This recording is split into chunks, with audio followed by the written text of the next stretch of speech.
Thank you.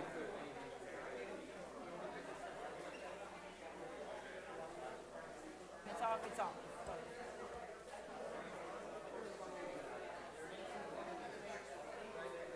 Obviously.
Greetings, everyone. Thanks for coming out today. I would like to call the order the Village Council meeting of Tuesday, May 18, 2021. We will begin with a moment of silence, followed by the Pledge of Allegiance.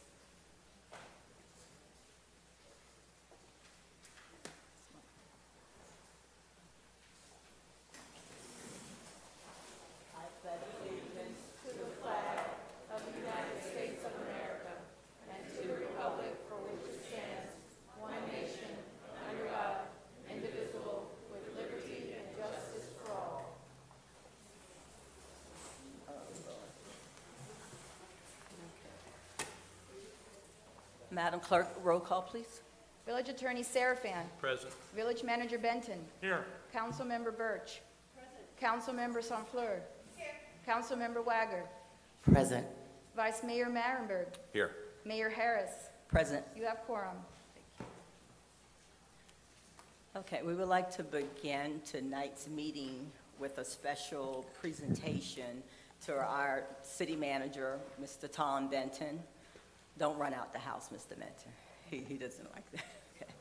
We would like to present him with a proclamation for his many years of service, and I will read all of this for the clerk to put it into the record. Proclamation from the office of the mayor, Miami Shores Village, Florida. Whereas Thomas J. Benton was hired by Miami Shores Village on April 13, 1972, as an entry-level groundsman at the country club and has since occupied various roles coming up through the ranks. And whereas Mr. Benton was officially appointed as village manager on October 6, 1998, and has served the men and women of the Village Council and the residents of Miami Shores as village manager for 23 years.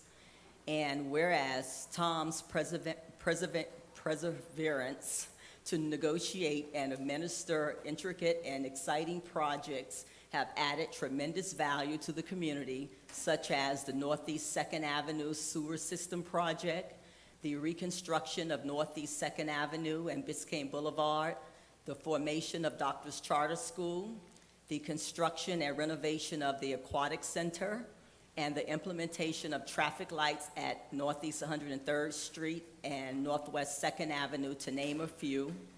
And whereas Mr. Benton has demonstrated unique dedication to the village, continuing to work despite all adversity, and has been incredibly involved in the community over the last 4 decades. And whereas on the occasion of his retirement, Miami Shores Village Council expresses to Tom Benton their sincere appreciation for his loyalty and distinguished service as village manager in making Miami Shores a positively charming place to live, work, and play. Now, therefore, be it resolved, I, Sandra Harris, Mayor of Miami Shores Village, Florida, on behalf of the Village Council, do hereby proclaim June 1st, 2021 as Tom Benton Day. Thank you.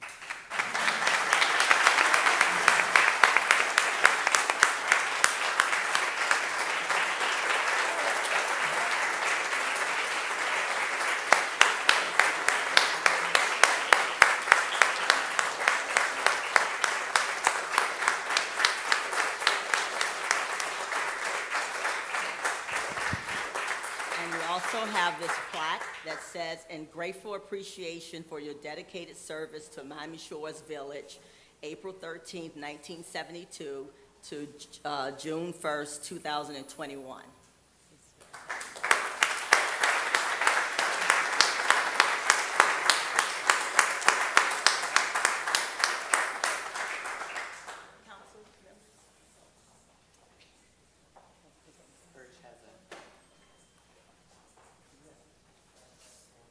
So, Mr. Benton, we know you didn't want anything, so we're just giving you this envelope.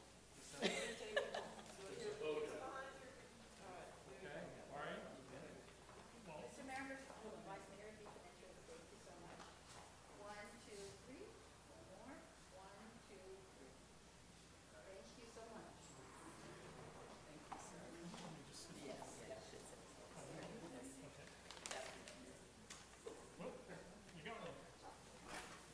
First of all, I want to, can you all hear me? Okay, I just want to thank you all. 49 years goes by like that, believe it or not. I've had a great career here. I have enjoyed almost every minute of it. It's been very rewarding, and I just want to thank the council, this current council, all the councils that I've had the privilege of working with. We've had some very, very professional, dedicated people. To the residents of the community, again, thank you. We've, I believe, put together a pretty good team to try and meet your needs as best we could with the budgets that we've had over the years. And again, I just want to say thank you to everybody. And council, again, thank you very much. I appreciate it. And you may see me on that side of the dais once in a while, but again, I thank all of you very much and appreciate all this stuff here. And thank you.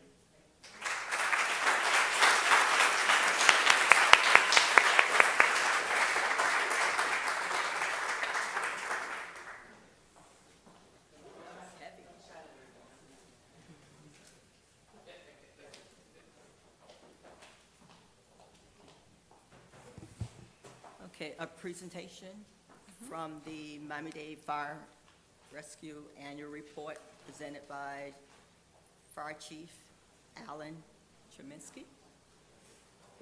Thank you.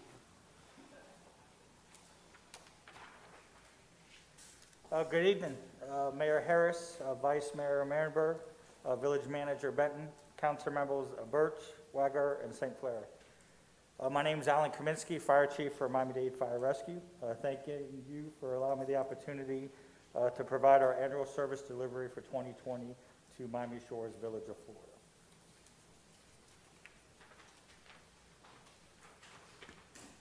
A little department overview. We originated in 1935, largest fire rescue department in the southeast United States. We're among the top 10 largest in the nation. We're actually 6 overall. We have a little over 2,700 employees, 2,105 sworn firefighters, 595 non-sworn civilian personnel. We currently have 154 frontline units, 59 ALS transport units, and 60 suppression units. We have 71 fire rescue stations, 2 full-time air rescue helicopters. We're accredited by the Center for Public Safety Commission on Fire Accreditation International. Also, Insurance Service Office, our ISO rating is a 2/2X. Department service highlights: emergency medical services, EMS, 90% of MDFR units staffed to provide advanced life support ALS services. Miami-Dade County residents have the highest survival rates in the nation from blocked coronary artery disease. We were part of establishing the STEMI, which is ST Elevation Myocardial Infarction Network, over 10 years ago. And we're also part of the countywide stroke network. Some highlights of last year, 2020, we hired 4 classes, a total of 106 new firefighters. We're also next week, starting on the 24th, opening applications as well for a 30-day period of firefighter applicants. Some other highlights: we placed 6 new units in service. Engine 68, which was in Doral, Rescue 71, which was in Cutler Ridge, 2 ARF foam trucks, both at Miami International Airport, as well as replaced 2 of our fireboats. We have 1 fireboat 21 at Hollover and another fireboat 73 at Port Miami, and both those units were replaced this year. We opened 1 new fire rescue station, which is Westward Lake Fire Rescue Station 41, located at 4911 Southwest 117th Avenue. MDFR has had the privilege to serve Miami Shores Village since 1975. In 2020, MDFR responded to 1,101 emergency calls in the village. 82% of the primary responses into the village were provided by the following units. Station 31, which responded to 834, 76% of the calls, and Station 19 responded to 66 incidents, which was 6% of the calls. We had other surrounding stations respond to 201 calls, totaling to 18% total.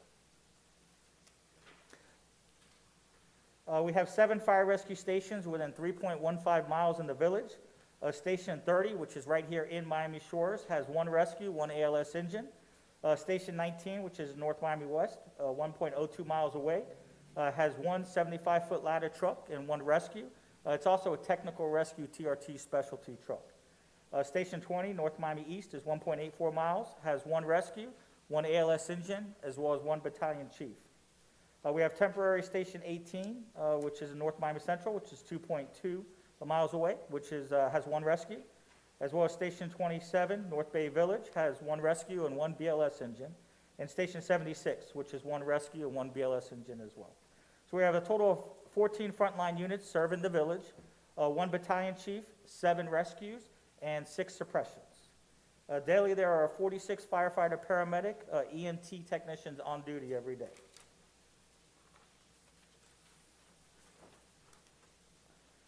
Uh, 2020 incidents and response times. Of the 1,101 total incidents, life-threatening, we had 561 incidents. MDFR average response time was 6 minutes and 6 seconds.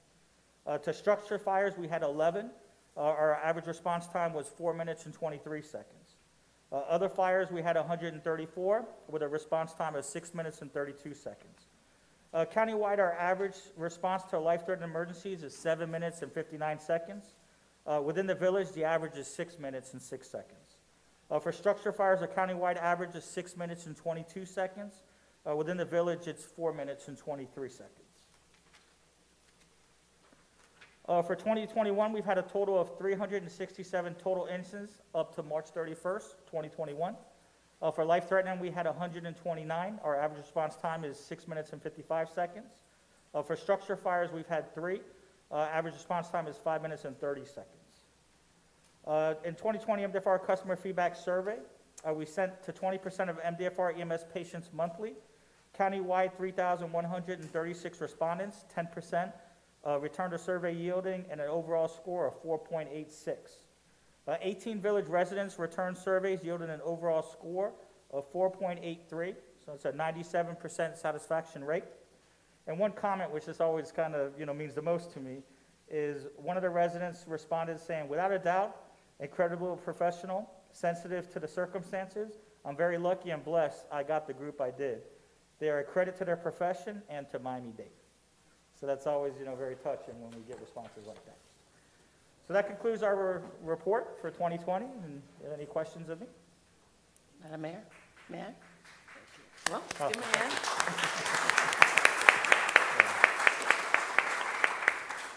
I just want to say thank you for coming and presenting us with that report, but I also want to say thank you because you have a station right here in the Shores, and not only are they responsive, but they're friendly and they're good community partners for everyone here, particularly those of us with children.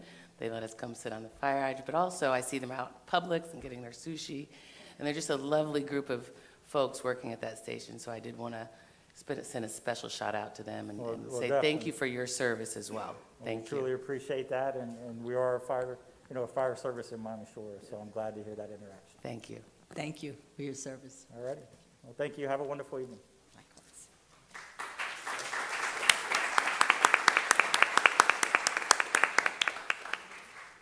Okay.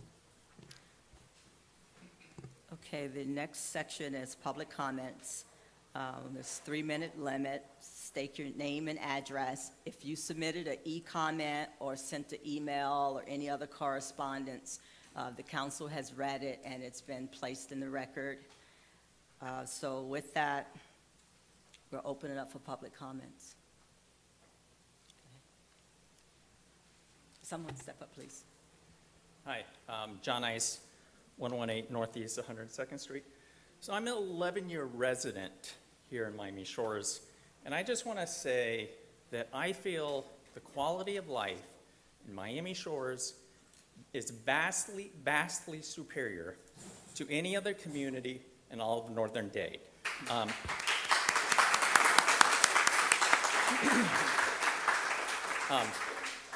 We have a police department that provides police protection where I can walk at 3 a.m. in any part of this community in almost complete safety. We have a public works department that picks up trash twice a week, recycling once a week, that when, if anyone was around for Hurricane Irma, those guys busted their hump and cleaned this community in a way that was vastly superior to any neighboring community. We have a recreation program that is, before COVID, gave us about 80 different individual unique programs. We have a swimming pool, an Olympic-sized swimming pool. We have a water park. We have a dog park. We have a golf course. The events that we have outpace anything.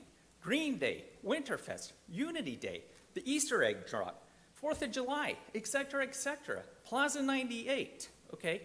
And I believe that no single person is responsible for any of this. But there are two people who are more responsible than most. And those are two people who have dedicated their lives to this community.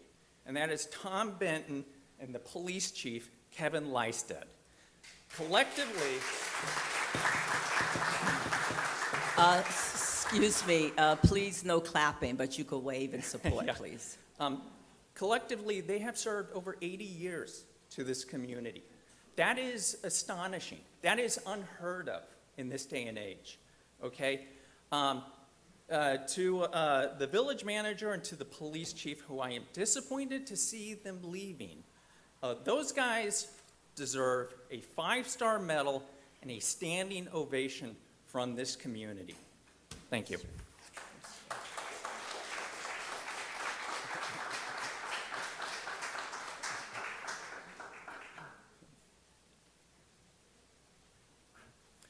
Good evening. Tim Durkop, 1250 Northeast 94th Street. Thank you for allowing me to speak here. I'd like to address item 9A of the agenda. For a brief moment, let's talk about change. Many of us have experienced change, some of them in the corporate world. I was a corporate guy for many, many years in my life. Big merger acquisitions actions are going on every year, and then they fail. They fail greatly. The vast majority fails. Why do they fail? Well, the answer is simple. They fail because of two reasons. Change only has a chance to be successful when either the people are suffering pain that they're ready for change. When a pandemic comes, we are ready to wear our mask. Are we suffering that we don't have a kayak ramp? The second reason why change might work is because when the idea is so compelling and convincing that the people want it, that they beg for it. To add a public new attraction to our neighborhood will increase traffic. Who believes that it will not increase traffic is naive. So we would get this new kayak ramp. Overflow parking will be an issue. Increased trash, increased crime will be an issue. I have a letter in my hand. The letter addresses the concerns of residents of Miami Shores, the ones I mentioned and many more. This letter has been signed by residents of Miami Shores, and it was not only signed by 5 or 10 people who live very close to the proposed kayak launch ramp. This letter has been signed by 84 people from 12 different streets of Miami Shores. We did this in a matter of a handful of days. Thanks everyone for stepping up and supporting us. Give me one more week and we will double or triple the number who will sign this letter. I emailed this letter to all council members last night, and I'd be happy to hand it over here for the ones who have not received it yet. Let's go back to the project. As we heard at the public hearing on April 29th, the seawall project has 4 main items: the seawall, the drainage, the improvement for the boardwalk, and the kayak ramp. The people who signed this letter, 3 out of these 4 items, they're in favor of it. 75% of the way is already done together. And now we only can get the FIND grant when we include a kayak ramp? You need to explain that to me. Is that true? Thank you, sir. Please vote against the current design. We're ready to make it happen, but don't include the kayak ramp. Thank you. Thank you, sir.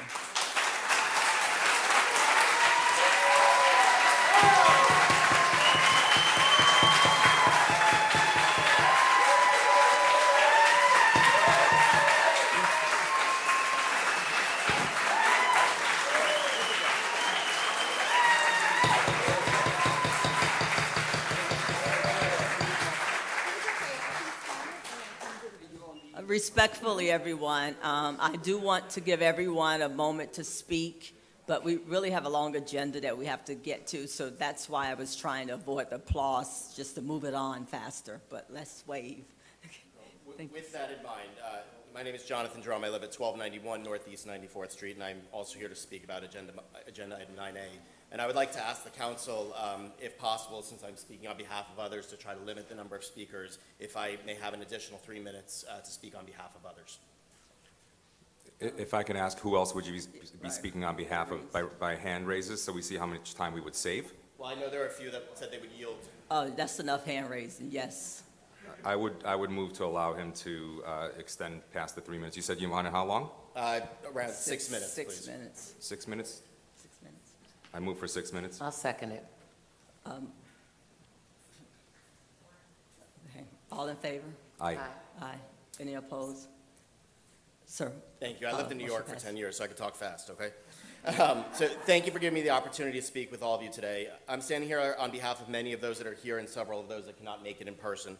I want to make this clear from the outset that my goal is not to insinuate that those that live near the park or have any more rights to be heard about the direction of this project than those who live on other streets in Miami Shores. I'm a big believer that everyone has a right to address their beliefs, and the decision should be made with a full understanding of all the facts. The passion behind this argument stems from the direct impact that I and those who live near Bayfront Park currently feel and anticipate should this project proceed as is. Those that are in full support of this project possibly subconsciously discount the fact that they would have the luxury of taking advantage of this public waterfront access without having to live with the problems that come along with it. I also want to acknowledge that some of the issues that I intend on speaking about are problems that exist as a result of the park itself and difficulty in providing the necessary levels of enforcement and could likely exist without a kayak ramp. However, it's my firm belief that should the park be transformed into a public waterway access, the problems will exponentially multiply because of the undeniable and immeasurable increase in attraction to the neighborhood and therefore be subject to even less control. There are two main arguments that I want to bring before the council. The first is parking and traffic. Excuse me 1 second. I know you're from New York, but slow it down a little bit so that I can follow No your problem. argument, baby. Thank you. So Northeast 94th is the narrowest street in Miami Shores. There are no sidewalks, no alleys to put garbage and landscaping debris. A community where on a nice afternoon and evening there are bikers and kids playing, where like any other street there are landscaping trucks, delivery vehicles, construction vehicles, etc., parking on the street all day, every day. Now mix in the current levels of traffic and the out-of-control speeding, and it creates safety issues, especially the lack of care or caution of cars coming around the corner at Bayshore and Northeast 94th. Now what will happen on a nice day where there's now an increased level of car and foot traffic from residents and the general public taking advantage of the new kayak ramp? With people lined up with large kayaks and paddleboards to get in the water. And what's to stop a kayak tour company from trailing down 12 kayaks to launch a tour around the bay? After all, it would be a public access ramp. Will people drive up at 6 or 7 in the morning and wait in line to get a parking spot to launch their boats at first light? Where will they park? I know it's been discussed that we can turn 94th, 95th, and 96th into permit parking. But what if somebody launches their kayak and is out on the water for hours? The fact that the car gets ticketed doesn't solve the fact that it will sit there for a long time. When asked in the last meeting to the engineers if they've ever seen a project like this where a ramp is put in next to a residential space, they said no. Examples given were Albert Pallet Park and Morningside Park that have dedicated parking, which are far from residential houses. Which begs the question in the first place, why was the fine grant the only money that was considered for this project? One that required the use of a kayak launch. As explained in the last meeting, the village put together a design proposal and applied for a matching grant from fine without a launch, with the original intention to procure money to build a new seawall. Once that was denied, it was confirmed that no other money was sought out to focus on the seawall. So instead, we put in a kayak launch just to get that money. The brings me to my second argument, flood resilience.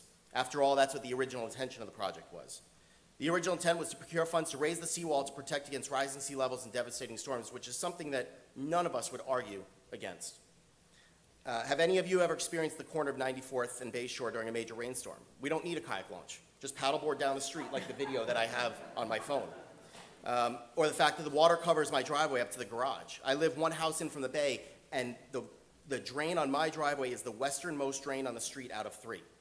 I go out during a storm and clear the leaves just to try to control the flooding. So without addressing drainage issues on the street, raising the seawall and leaving an opening for a kayak ramp only serves as an escalator to allow more water to come up from the bay during high tide and strong storms. We cannot and should not decouple the drainage issues from a flood resiliency project. The grant is a Trojan horse. It helps replace the seawall and provide a great attraction to the park, but at what cost? What are we left with? The grant only provides for construction, not for any ongoing funding to maintain.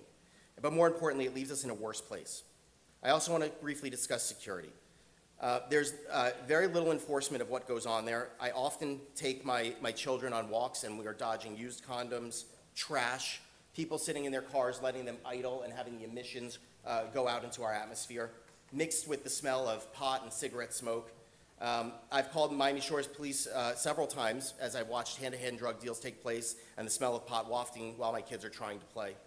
Not to mention that back on November 15th of the past year at 6:40 in the evening, my house was broken into by someone from South Miami who was parked by the bay doing drugs. Thankfully, Miami Shores Police was quick enough to arrive on scene and arrest him, and I'm eternally grateful for that. Or in April of 2020, when somebody from somewhere in Southwest Miami-Dade tried to open my front door while I was inside playing with my wife and kids. Are we really to think that by adding an attraction like this to the park, it will make these problems go away, or will they just be exacerbated? The current levels of enforcement aren't enough, so what will it end up costing to add the additional oversight necessary to maintain the ramp? My wife and I are both native Floridians. We moved back here from Chicago in October of 2018. At the time, we had a 2-year-old daughter, and our son was due a few months later. We wanted a community. We chose Miami Shores because it reminded us of the neighborhoods up north. We chose to live here because of the beauty of our street and the appeal of the park. I love the water, and I would love nothing more to have a kayak launch 50 feet from my house. My wife and I would use it all the time. But for us, the risks and the issues far outweigh those benefits. I don't know where the residents in the village stand overall, whether the majority is in favor or opposed. The whole village and public would get to leverage this kayak launch, but only our small subset of the community would be affected by these issues. I ask that the council recognize the impact that it would have on our lives and on our families, and ask yourselves, how would you feel if you were in our position? Would you want that public access to the bay next door to where you live? Is the juice really worth the squeeze, or is it time to cut our losses and figure out another way to mitigate the flooding and rising sea levels? Ultimately, that'll be for you to decide. Thank you.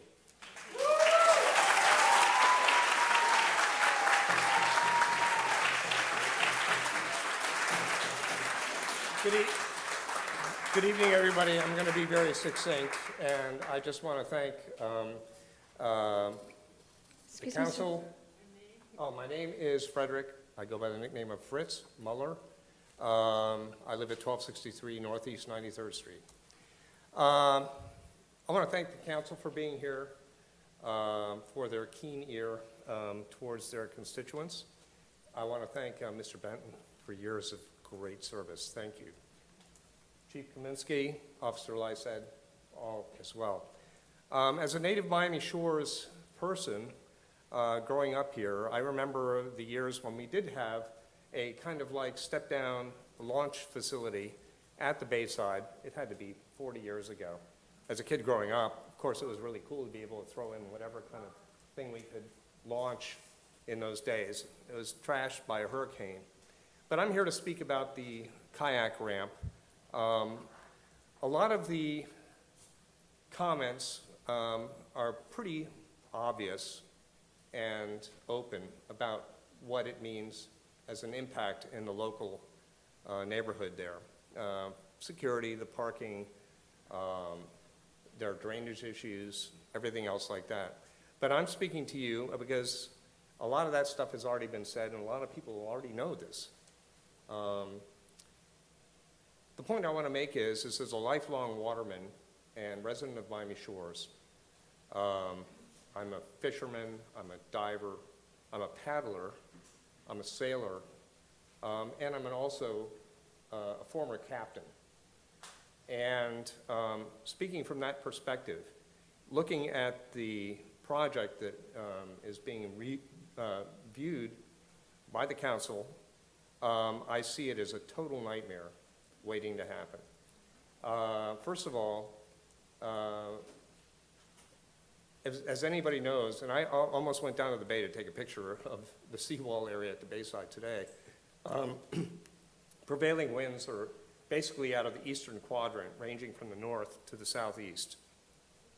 Anytime you have more than 10 or 12 knots, you get a significant chop that breaks onto our shoreline, which, as a paddler, I can tell you, is not a safe environment.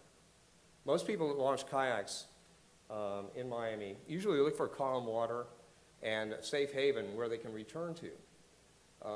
What I see with the proposal that has been put forth is that it is fraught with risk and liability for the village should anything happen. I was here for the last meeting, and the key question I asked one of the engineers was, okay, so how far does the riprap extend out beyond the new seawall? The riprap being those boulders that are meant there to break wave action and so forth. And it was a pretty good distance. Given the fact that we are all buzzed about king tides, low and high, that presents a risk for exposed riprap, which further risks anybody launching a human-powered thing there. Pardon me? Yeah, okay. So I'm going to be very succinct. I'm trying to be succinct. Thank you, sir. I think that the point I'm trying to make is that it's not a good idea for any reasons, and I'm usually open to a lot of discussion and opinion. I don't see this as being a good thing for the village, for the neighborhood, for Miami Shores in general. There are just all kinds of red flags going off in my head about this. I hope that the council will consider outside monies besides this one grant that has a contingency. I don't think that the village explored this thoroughly enough to seek monies without contingency for a kayak ramp. And in that way, it was premature. I made my comments on an e-comment last night. Many of you can see it out there, outlining some of my points. But there is really no rational justification for putting a kayak ramp. We all want the seawall, we all want the improvements, but the kayak ramp has got to go. Thank you. Thank you.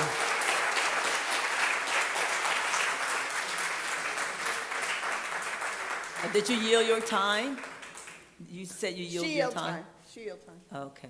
And remember, we've read all the written comments and the e-comments we have. I'm tying it all together. Okay, thank you, ma'am. I'm the finale.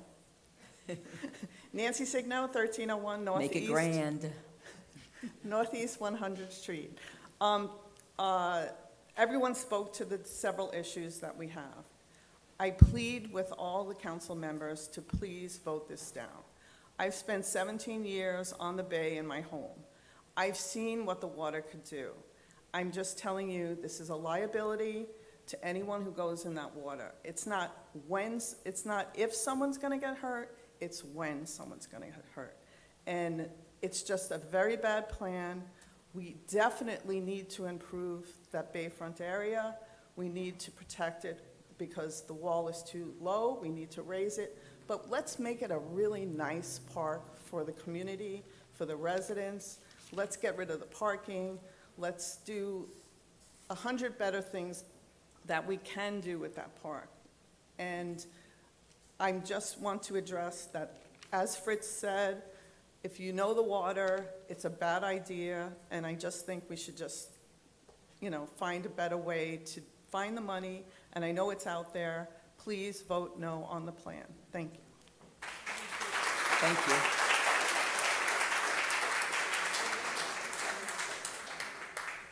Good evening. My name is Mark Stead. I live at 825 Northeast 97th Street. I've been a resident in Miami Shores since 1953. And I just wanted to say, when was the last time the council saw a group like this attend a meeting? This topic, or this program about the seawall has hit a nerve, okay? We would like you to readdress the problem at another time with a different program. The seawall that includes the kayak ramp is not a good deal for anyone in Miami Shores. Thank you. Thank you, sir. Can we take a vote? Good evening. My name is Dan Tibbet. I live at 11 Northeast 110th Street. I'm also here to speak about the kayak ramp, a different perspective than what you've heard so far. I think there's two things that the council needs to consider that haven't really been discussed. One is the financial issues here. We're talking about a seawall that is going to protect this community, mostly the residents that have spoken here today. Everyone who's seen that area knows that that seawall needs to be elevated. As sea level rise continues, things are not going to get better with the flooding. That is going to cost, according to the estimate that was given, $2 million. That $2 million has to come from somewhere. It is going to come from our pockets, from the taxpayers of this whole village.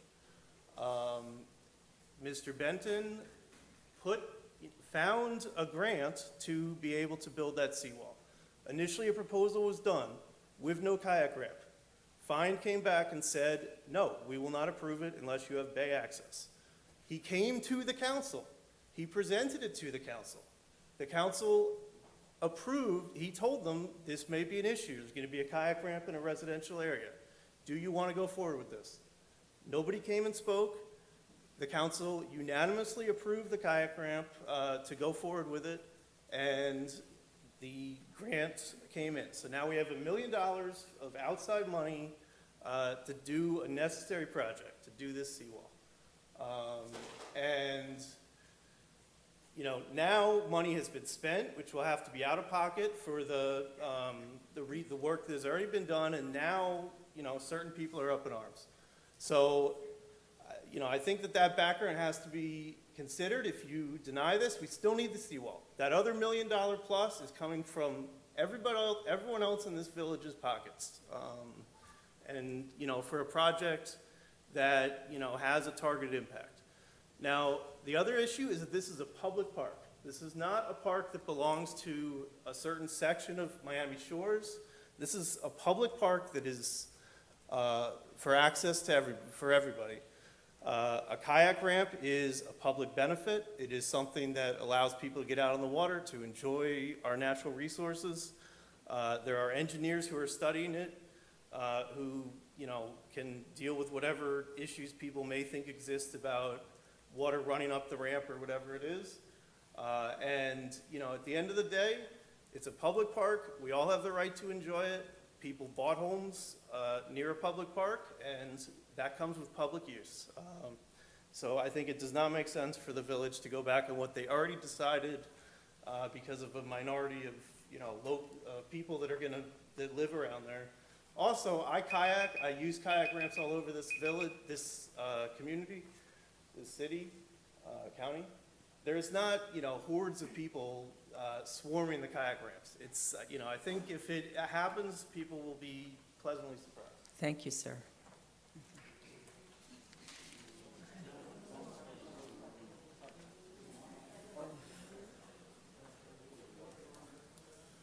Good evening. My name is Brian Giller. I live at 1284 Northeast 94th Street. I had the privilege of having waterfront property during Hurricane Irma. Now, I live three houses away from the bay. So yes, we must address the river that came over that seawall and went down 94th Street and invaded our home.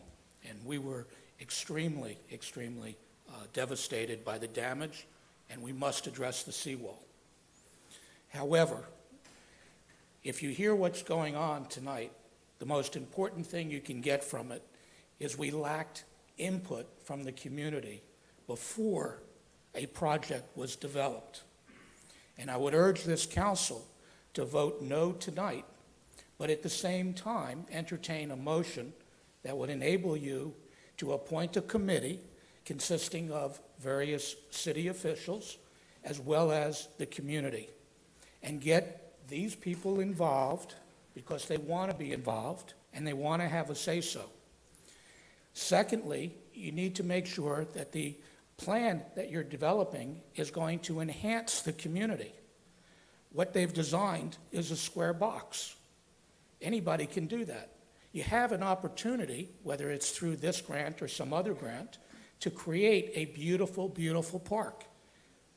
And at the same time, create a safe environment in the adjoining neighborhood.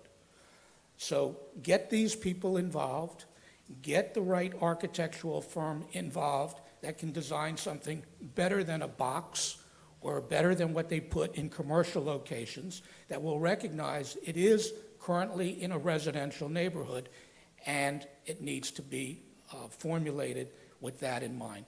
Thank you. Thank you, sir.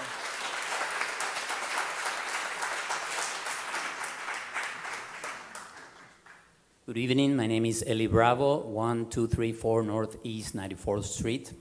And thanks for the council for hosting the meeting. And thanks to the council members who responded to my emails or called me back. And I also hope that the rest of the council have read my concerns for what's happening here. I believe it's important to address those neighbors who want the kayak ramp. Because I reach out to my friends who live in other parts of the village, and they said, oh, this is such a good idea. It would be lovely to have a kayak. I don't have one, but I might use it. I say, okay, let me explain you what's happening there and what's our concern. So after we have that conversation, they said, wow, I never thought about that. I never thought about parking. I never thought about safety. I never thought about what will happen to my neighbors who live nearby. If we can think of ourselves as a community, we should think for the benefit of everyone and not how I can benefit for a plan that sounds so good, but it will affect people who's here and people who are not here but are also very worried. So I believe in access to the water. I'm a boater, a sailor. I love going out in a kayak. And I believe access to the water is not well planned in the city where we live. And I'm talking Miami-Dade. It's true. But it's also true that people here are facing a serious problem. And some neighbors might believe that we're exaggerating a situation. But as we have explained and we have argued to the council, and I wish we can also talk to the rest of the neighbors, those are real concerns. So if we can think beyond my convenience, but the convenience of the village and the neighbors who live there, places that you should, I'm sure you go to the park, you walk around the houses where we live, and we love to have our neighbors around. That's what makes beautiful Miami Shores. Please also think about how this will affect us. Is this about just money? I'm sure we can find that money somewhere else. It's not necessarily that money will come from our pockets. There are other options. Let's sit at the table. Let's have a committee. Let's talk about this. It's true that this was approved previously, but there was not enough information. Most of my neighbors didn't know about this. We want the seawall, we want improvements in the park, and we want all our neighbors to enjoy that beautiful park. We love to have you around. But if having a kayak access will bring suffering and more complications for us, please hear that. It's not about keeping privilege in an area. It's about the benefit of the community and listening to each other, and that's what I hope happens here for everyone. So please, council, vote no for the kayak ramp. Thank you.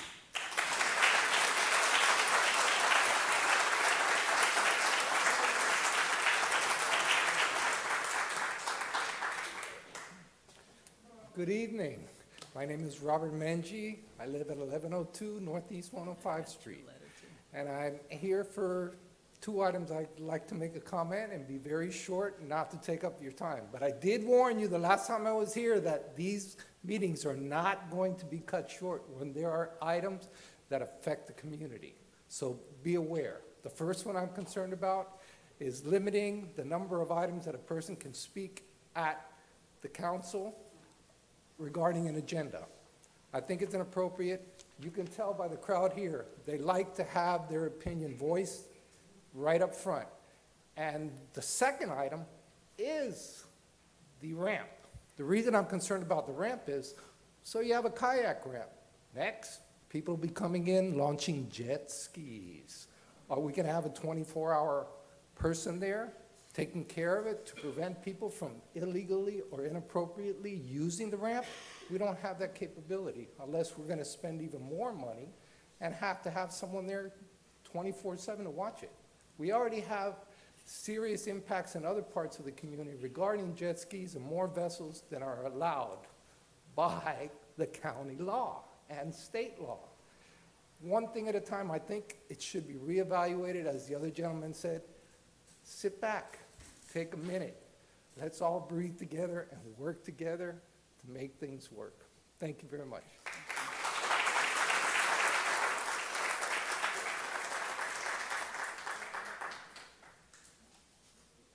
Hi, good evening. I'm Dr. Nana.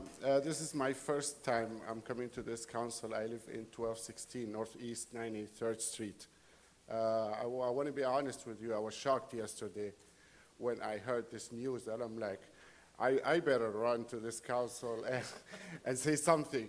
Because in our field, in medicine, we encounter a lot of these incidents that they give you some sweet, and inside the sweet, there are fine prints that you don't see it in the beginning, but after that, you pay attention to it.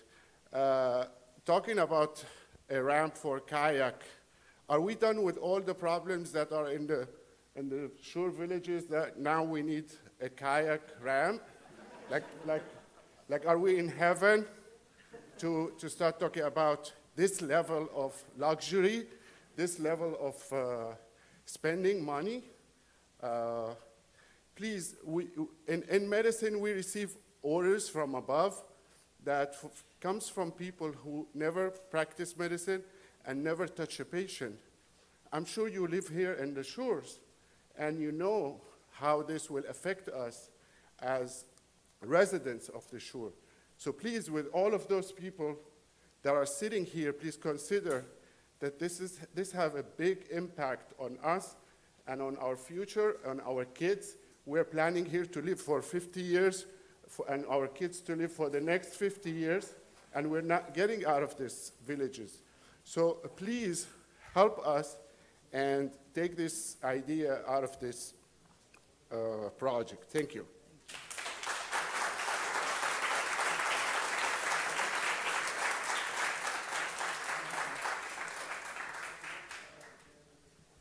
Okay, I'm assuming there's no one here in favor of it? I have a public comment, if Yes, that's okay. sir, of course. Thank you. Good evening, Mayor, Vice Mayor, council members, administration. My name is Carlos Canasi. I'm at 1550 Northeast 103rd Street. I want to address fake news circulating our village.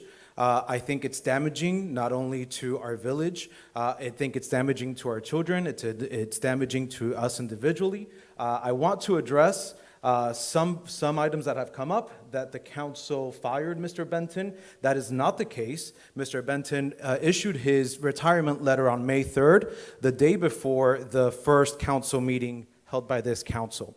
I also want to address various text messages that I've received about the council wanting to bring down barriers that we find throughout our village here.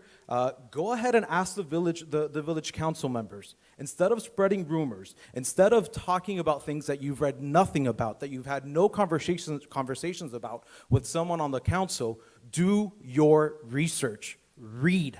Ask questions. The council's phone numbers and emails are publicly available on MiamiShoresVillage.com. They're now available on Nextdoor, and they're available on Facebook. Not doing this, not doing your research, is intellectually lazy. Thank you.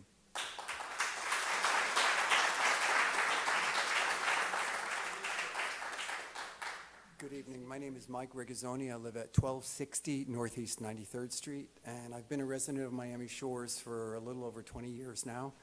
I've been walking all that time, just about every other day, to the bay at 94th Street, so I'm a big, avid enjoyer of the park. What's nice about it, and this is, I want to take a perspective here that's apart, in addition to the kayak ramp, because I'm totally against that for all the reasons that were mentioned so far. But the beauty of the park is one of the few things that people, it was mentioned earlier that the village is a very charming place. That's one of the things that makes it and keeps it charming. When you start to try to supersize and make things bigger by making them better by making them bigger, that's where you start running into trouble because the scale doesn't permit it. And the very things that you came and moved here for, a few people mentioned they moved here because they loved the atmosphere and the charm of the village. I did too. So sometimes we have to fight to keep it on the right scale. Make it better. Yeah, there are things that we need to improve. We need to improve the seawall and make it resilient.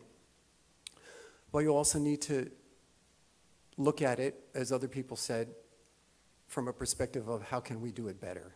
So can we raise the grass up with the concrete that's going to go up to match the wall? Do we have to make it super wide? Why is that? Are we going to have vehicles on it? Do we want more people to come to use it? I don't think so. I don't think most people want it to become a mega park. It's just a little park. And that's one of the beauties. A few years ago, we had FP&L wanting to put in high-tension wires across the town. I don't know how many people were here for that, but we had to fight for that. And we had to go to many meetings and write many letters and have a lot of discussion and controversy about it. But we won because we kept up fighting for our charming little village. And I think that's what we have to do here. We have to consider what we're doing when we supersize it. That's basically the issue. Apart from the kayak ramp, I would like some attention to be paid to the quality of the park and how it could be made better. The last point with that is about ecology and the earth and giving back and keeping the place cool. Why not put some trees in there that provide shade instead of, you know, palm trees are cute, it's South Florida, it looks nice, but they don't really do anything to keep it cool. That's kind of a haven, that spot. So that would be a nice approach to it. Thank you very much.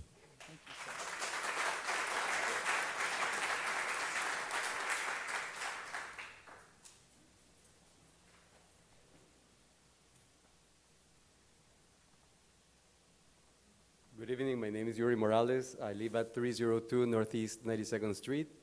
I just have a question for the council, and well, first of all, I do support the opposition to the kayak. I think it's a bad idea, but I'm not going to restate all the points. But I have a question to the council, and it is, how come all the parks in the neighborhood close at sunset? However, that park closes at 10. Can I just leave it as an open question, or do we get a? This is a comment section. Thank you. Okay. Are there any other comments, please? Okay, Madam Clerk, let's go through the order of the day. Madam Mayor, Yes. since we know we have a majority of attendees that are here for 9A, could we dispense with that part of the agenda and just move on to it now? Yes, I was going to recommend that too. And I also wanted to pull a list from the consent agenda. Okay, are we taking item Nine- 9A first? 9A, Okay, yes. discussion and possible action regarding the Bayfront Park seawall.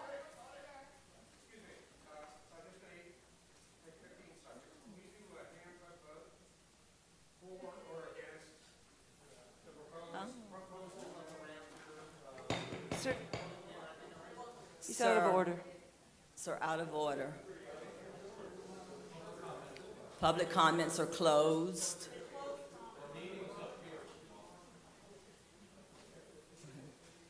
Item 9A, discussion and possible action regarding the Bayfront Park seawall. This item is brought forth by the village manager. Mr. Manager? Yes, ma'am.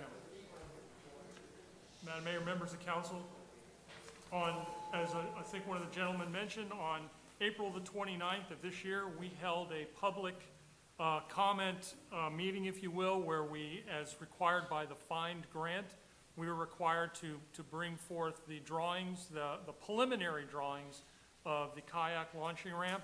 And as someone said here, staff brought this to the council. The previous council did approve this. We applied for the grant, I believe, in 2019. We were turned down. They said if you bring a kayak launching ramp and bring it back to us, we would approve it. So we did that. FIND did approve it. As a result of the meeting on the 29th, when we heard basically the same comments here, staff has stopped the project. So I'm here tonight from a staff perspective, looking for input from the council to see whether or not you want us to proceed or not. We have heard very clearly, both on the 29th and again tonight, how the community feels about this issue. As I said in my memo, we've spent $35,559 to date that we will find somewhere in our budget to pay the engineering firm. But again, I have suspended the project for now until I get more direction from you all tonight. Any comments from council? I have plenty Any of comments, motion? but I'd like others to go first, okay? Okay. Any comments or any motion? I'm happy to go first. I am too, so why don't you Either start? way. You're the vice mayor, go ahead and start with your comments, I'll follow Vice you. Mayor Mirabird, Oh, please. don't start that. First of all, Tom, I guess I have a question for you, Mr. Benton. On what basis did we apply for the grant the last time when it was turned down? So FIND you sent us 66B2 of Florida Administrative Code or the Florida rules, and there's a section 008 on project eligibility, and I think they have certain priorities that they have as far as the grant and what is eligible for the grant and what they'll approve for the grants. Correct? What did we try before with them? We tried just to do the raising of the seawall and replacing of the seawall, if you will, the sidewalk replacement, and the railing and whatever landscaping would be required to restore it after the construction. And what was the reason they gave for denying that? Their Fine's mission, one of Fine's core missions, is to bring access to the water, to let people use the water.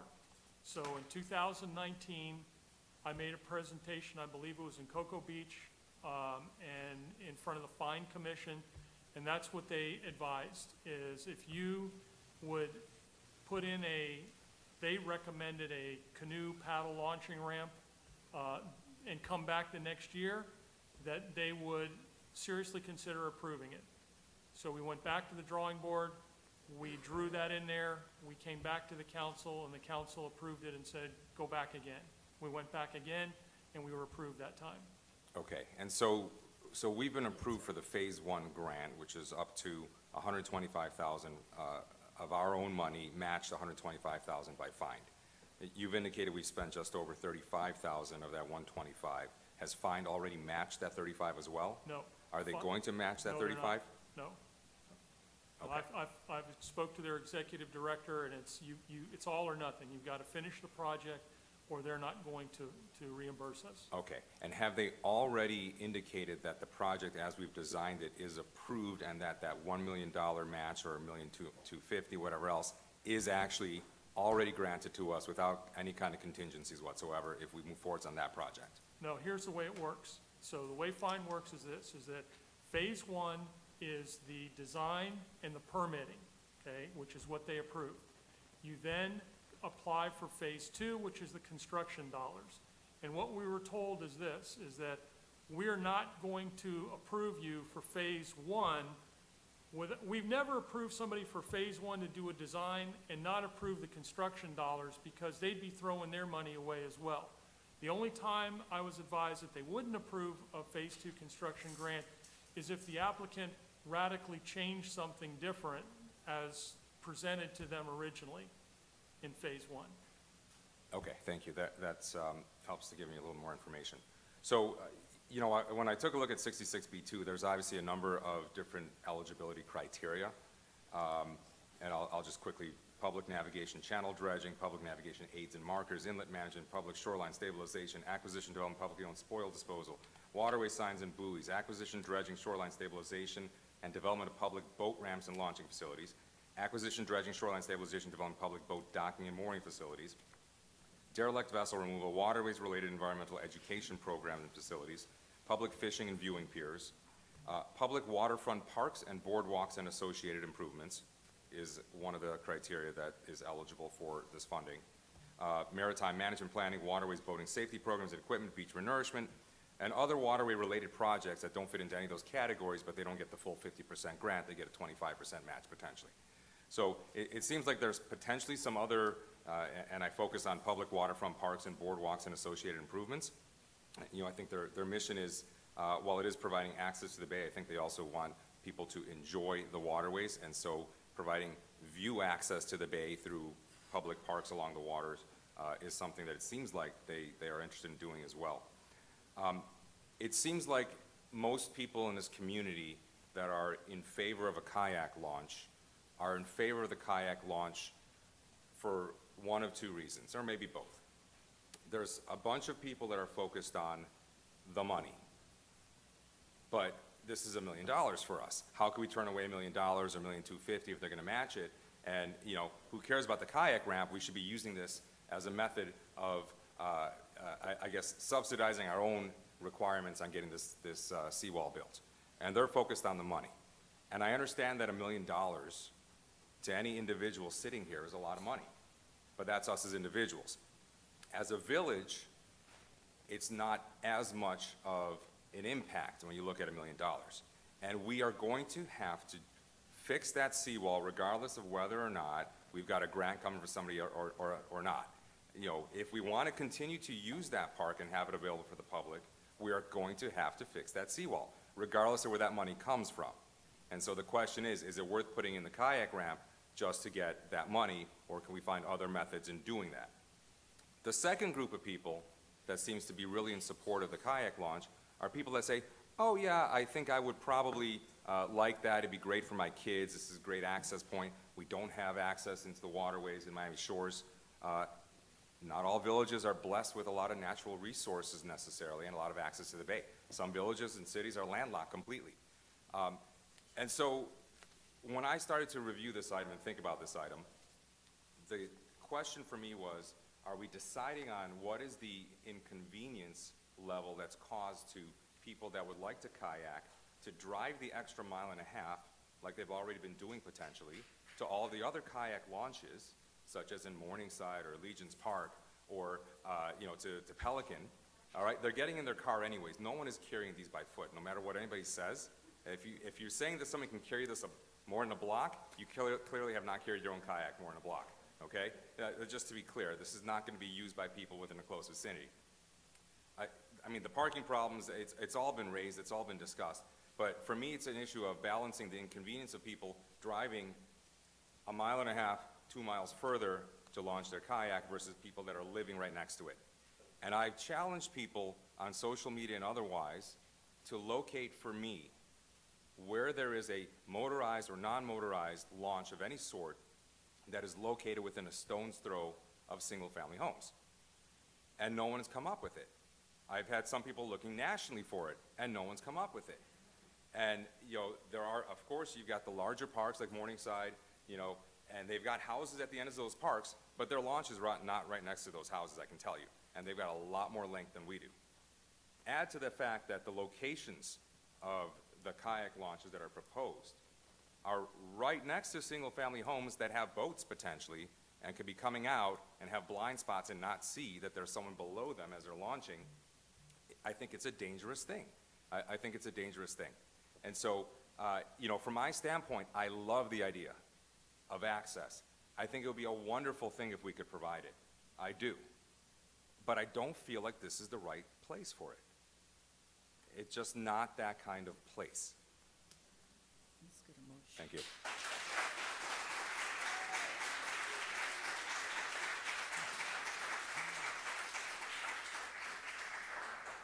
Do you want to speak? Okay, is there a motion? Make a motion. Well, let me, Madam Mayor, through the mayor, may I please yes, ma'am. piggyback on his comments? Thank you. Yes, Also in review of 66B-2.008 and project eligibility, I'm not going to read off all the things Vice Mayor Marenberg did, but what's concerning here is there is yet another opportunity where it says environmental restoration, enhancement, and/or mitigation. I agree. My number one concern is the solution for the seawall and making sure that that seawall is raised. And I wonder if when we applied for this application got turned down, if we shouldn't just have applied under a couple of other different sections, but we're neither here nor there at this point. While I hear the concerns of everyone, particularly those, as Vice Mayor Marenberg discussed, wanting to go down and enjoy the park with their families, I have to take into particular consideration those residents and my neighbors who live close to the area and will be affected by it every single day. So I would encourage staff to go back and find an alternative. If it is that we are looking for a match or funding to help us get that wall built up, that's one thing. I think we should continue looking for alternatives. But secondly, somebody mentioned something, because I was taking copious notes on everybody's comments, because everybody made various relevant comments. But somebody mentioned a committee, and last year, the council and I put together a resiliency committee made up of residents who are highly skilled residents in this area, in this field. So perhaps this is something that our resiliency committee could take a look at to provide us with opportunities to look at it. These folks are experts in this field, and this is why they're in place. So maybe this is something we give them to help us look into as a committee of interested residents in this community who are have been put together for resiliency issues. So maybe that's an option staff will look at. I have to say a couple other things. I was certainly here at the meeting on the 29th. I sat in the back because I wanted to hear from the residents and I wanted to hear what their opinions were. So while I didn't say anything, I was listening. And I was trying to keep an open mind and understand that that park is a public park, but from that meeting, based on what I'm reading as part of the project eligibility, and based on those residents who reached out to me personally to voice their concerns, and based on all of the emails I received and read, I think we need to find an alternative, and for those reasons, I am not in favor of a kayak ramp at the park.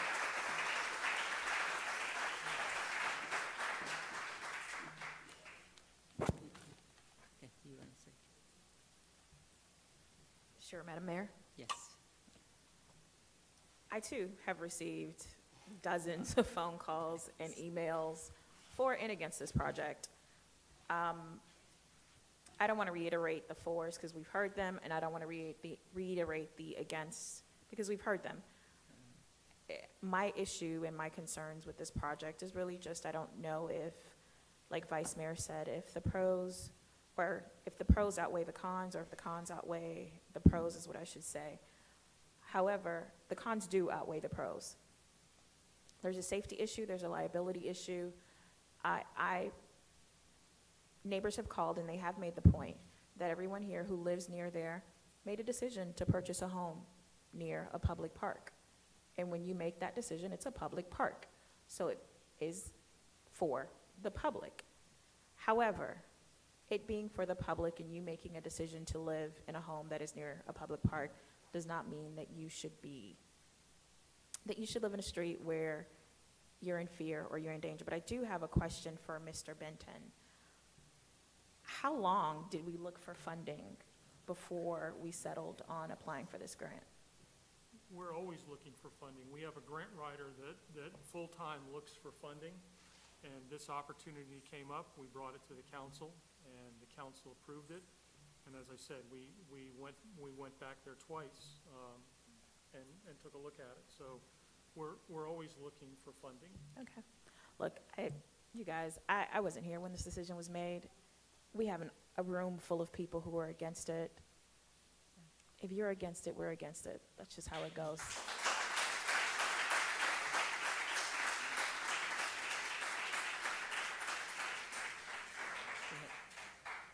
I do want to say one thing, because I was here when it was presented to us. I will have to agree with Mr. Benton that we do have a grant writer that's always looking for funding. I will agree that I think this was done with the best of intentions, but I think that perhaps there should have been some alternative options that were presented. I want to say that and make that clear. I think that was done with the best of intentions, and I think perhaps some other alternatives could have been presented to us as a community. And I just want to, we do have an excellent grant writer, so I just want to put that on the record. Okay. Madam Mayor, one more thing. Sorry, I'm so sorry. I never get to talk. This issue about the seawall was definitely top 3 when I was knocking on doors and talking to everyone. If the intensity that I received is the same intensity that staff received, like former Mayor Crystal Wagger said, I can understand trying to find a solution to this. And again, we campaigned on this. We will continue to try to find a solution for this. But I do have a question. Is there a point of inconvenience that people are willing to go through to get this seawall? At what point do we say as a community, or what point do the homeowners around there say, okay, we're willing to be inconvenienced at this level? Right? I think that's something that we have to start asking ourselves. The seawall is extremely important, and it will protect your homes, and it will protect this community. But we do have to ask ourselves, at what point are we comfortable being inconvenienced? And we will do our due diligence, and staff will do their due diligence in finding a method that will inconvenience us at the very least and keep us as safe as possible. But we do have to be, I hate using the word fair, but we do have to be fair and think about the measures and how the rest of the community is looking at this, how the rest of the community feels about this. Because as being one of the few people who live, the only person who lives on the west side, I've gotten the most phone calls from residents on the west side that do feel as though that they carry a burden and that they would like to use that park. and that they do say things like it is not fair that they don't have access to the park because a few people don't want to be, a few people is, and I'm telling you guys what I've gotten, a few people don't want to be inconvenienced. So as we move forward as a community, I'd like for us to think about how our neighbors are seeing and feeling towards everything. So that's my piece, and again, I'm not for this, because again, if you're against it, then we're against it, but I'd like for us moving forward to think about us as one Miami Shores. Councilman Brooks.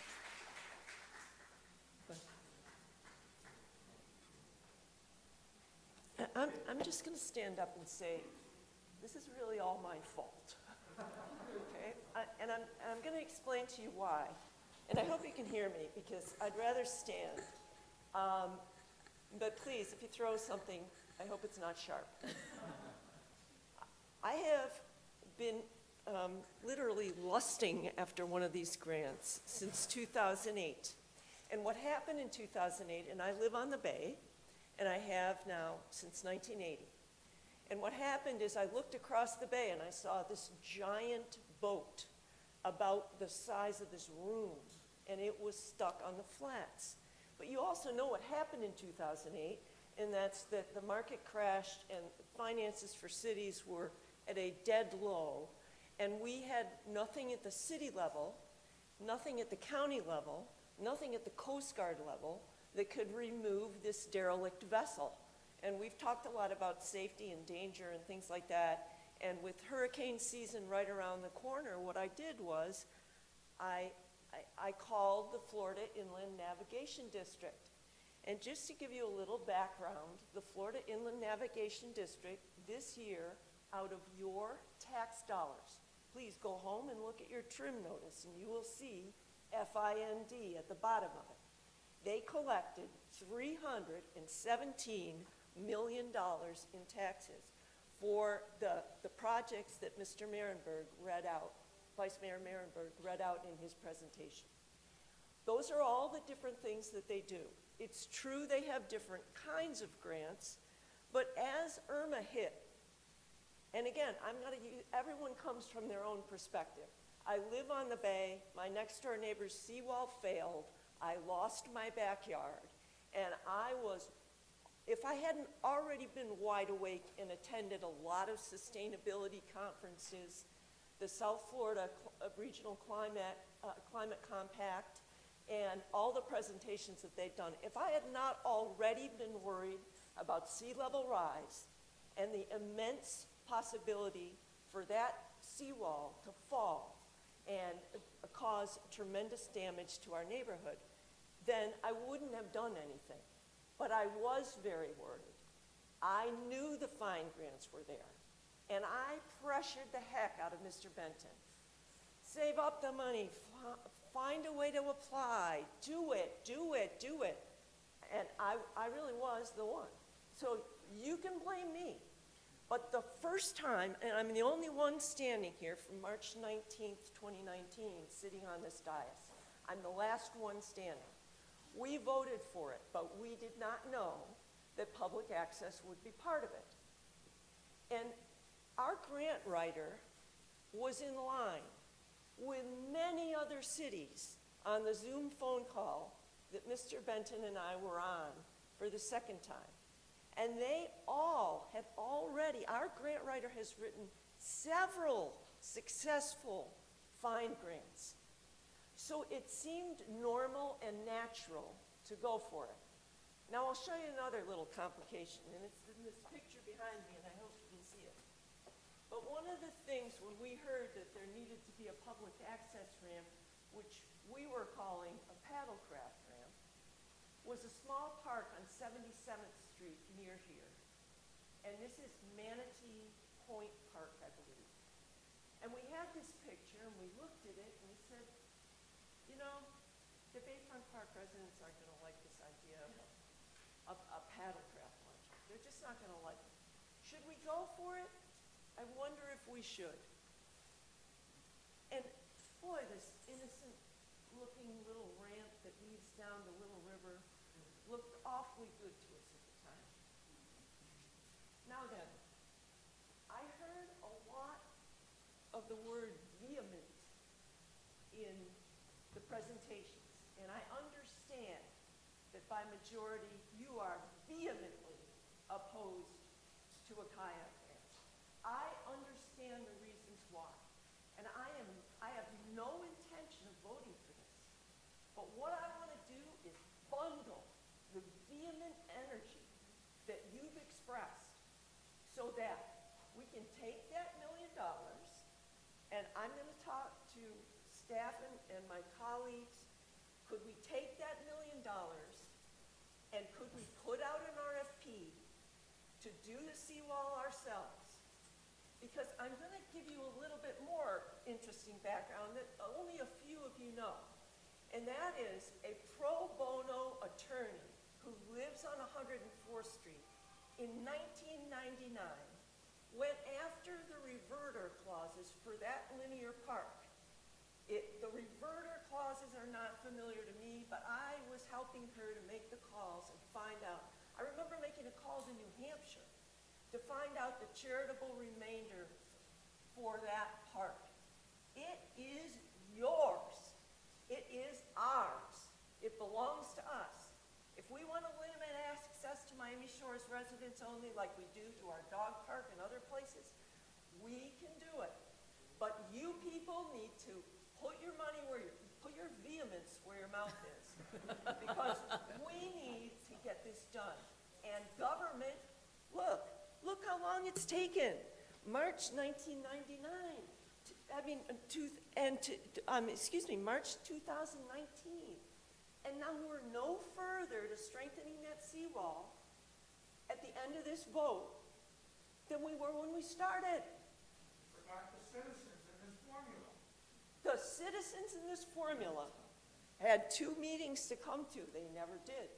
They have input on this design. That was phase 1. That was the first public meeting allowed for in the grant. There were supposed to be 3 of them. We only had 1, and we're cutting it off because we don't have the support. So now we've got to start over, and we need your help. We need the kind of input and the kind of energy that you put into this to help us get that seawall fixed. That is 830 or so linear feet, and the most recent charge that one of my neighbors has for putting in a new seawall of that style is $190 a linear foot. So we're very close to 1.6 million, and we have $1 million. Not only that, but I want to take a second and talk to the 94th Street residents, because I know that you need a drainage system with pumps and backup generators. And you didn't make the cut on this year's budget. But maybe you will if we can figure out a way to go forward together on that. We need it. You need it. It's going to make your property more viable and sustainable. And I feel that pressure. So I'm so glad that now you do too.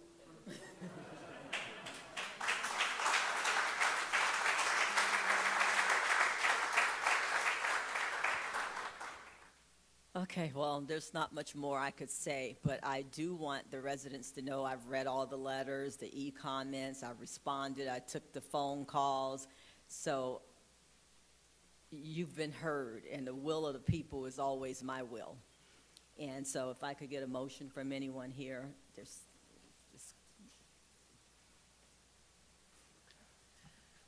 It looks like you were about to move, Councilperson Wagner. Thank you. I move that as it relates to item 9A, I move to reject this item for the discussion for the possible action regarding the Sea Park. Second that motion. I'd like to Second. amend the motion. I'd like to amend the motion if we can. Sure. I would take the first part of that motion, move to reject, but also move to instruct our staff to Very continue good. to work Very good. with FIND. FIND has just been seemingly rejected on another project, for those that might have seen, at the Marine Stadium by the Virginia Key, people living around Virginia Key, and it's not even next to residential. They were trying to put a boat ramp in at Marine Stadium and met with a lot of opposition. So they're getting rejected in a number of places. I'm sure that they could probably use some good reasons to justify their existence and that funding. So let's try to go back to them, and let's see if we can get one of these other categories in. So the motion is, as Councilperson Wagner said, to reject this item as far as a kayak launch or any launch of any sort, and to go back and instruct staff to try to talk to Find. I second the motion as amended. All in favor? Aye. Aye. Any opposed? Mr. Attorney, I like that. Just for the benefit of the clerk and the minutes, as I understand it, Crystal Wagar made the motion, you seconded. Second with an amendment. You accepted the amendment, and that's what was passed, correct? Yes, that's correct. Thank you. Thank you, Mr. Attorney. Next item is the consent agenda. Items are routine, self-explanatory matters and are not expected to require discussion or review. Items will be enacted by one motion. If discussion is desired by any member of the council, that item must be removed from the consent agenda and considered separately. Item 6A, approval of the May 4th, 2021 Village Council meeting minutes. Item 6B, monthly reports to the Village Council from each department head to be presented at first regular council meeting each month. Item 6C, delivery of monthly financials and quarterly financials. Madam Clerk, I asked to pull the list earlier, Which items would you like to pull, Madam Mayor? 6B and 6C. Okay, staff respectfully requests a motion of approval for the remaining items, 6A.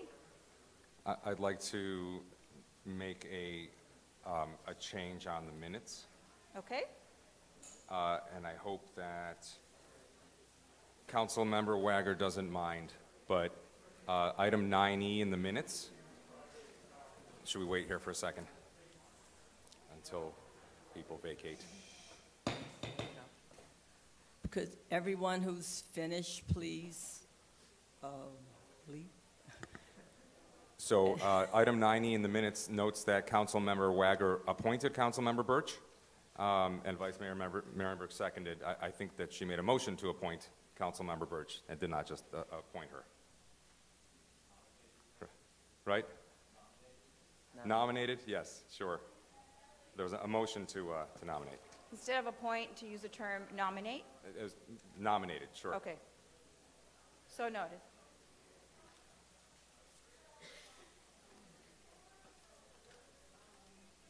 Okay. Madam Mayor, we still need a motion of approval for the amended minutes. So moved. Second. Second. All in favor? Aye. Aye. It's been approved. So item 6B, monthly reports to Village Council from each department head to be presented at the first regular council meeting each month. This item is sponsored by Vice Mayor Daniel Marenberg. Vice Mayor, you want to speak? Thank you. In the interest of making sure that we have information and understanding, I think the council always is looking for what needs to be addressed on agenda items, and without really having all the relevant information, I think it's tougher on us as a council to go ahead and create agenda items or understand what it is that we may need to look at or think about as far as the village is concerned. So the item was really just to get a report from department heads, not necessarily even in person, but something in writing, just to understand kind of where their departments are, what the initiatives are, something that's pretty basic like that, so we have an update on where each department is. I know that many villages and cities actually have their department heads attend their meetings and actually give presentations, or else are accessible to the council to ask questions. But I feel like we just don't have enough information a lot of times. We didn't even know what questions to ask. Well, given that I pulled the item, I'll speak. Well, I do not believe that the council has the authority by charter to direct the department directors. And I do find that all information I need is accessible through whoever the village manager is. I visit a couple of times a week and ask the questions that I need to clarify on my items. And also, I think it's an undue burden to the department director, myself being a previous department director, to have to report monthly. And it takes up staff time, especially in a village here that have such small staff, so I would like for this to be maybe a quarterly update, the instructions given to whoever the manager is, and then if they choose to bring the department director, that'll be fine. But more importantly, I think that a lot of these things should be addressed after we get a permanent manager in place. Thank you. Madam Mayor? Madam Mayor, oh, Vice Mayor. Vice Mayor, sorry. Okay.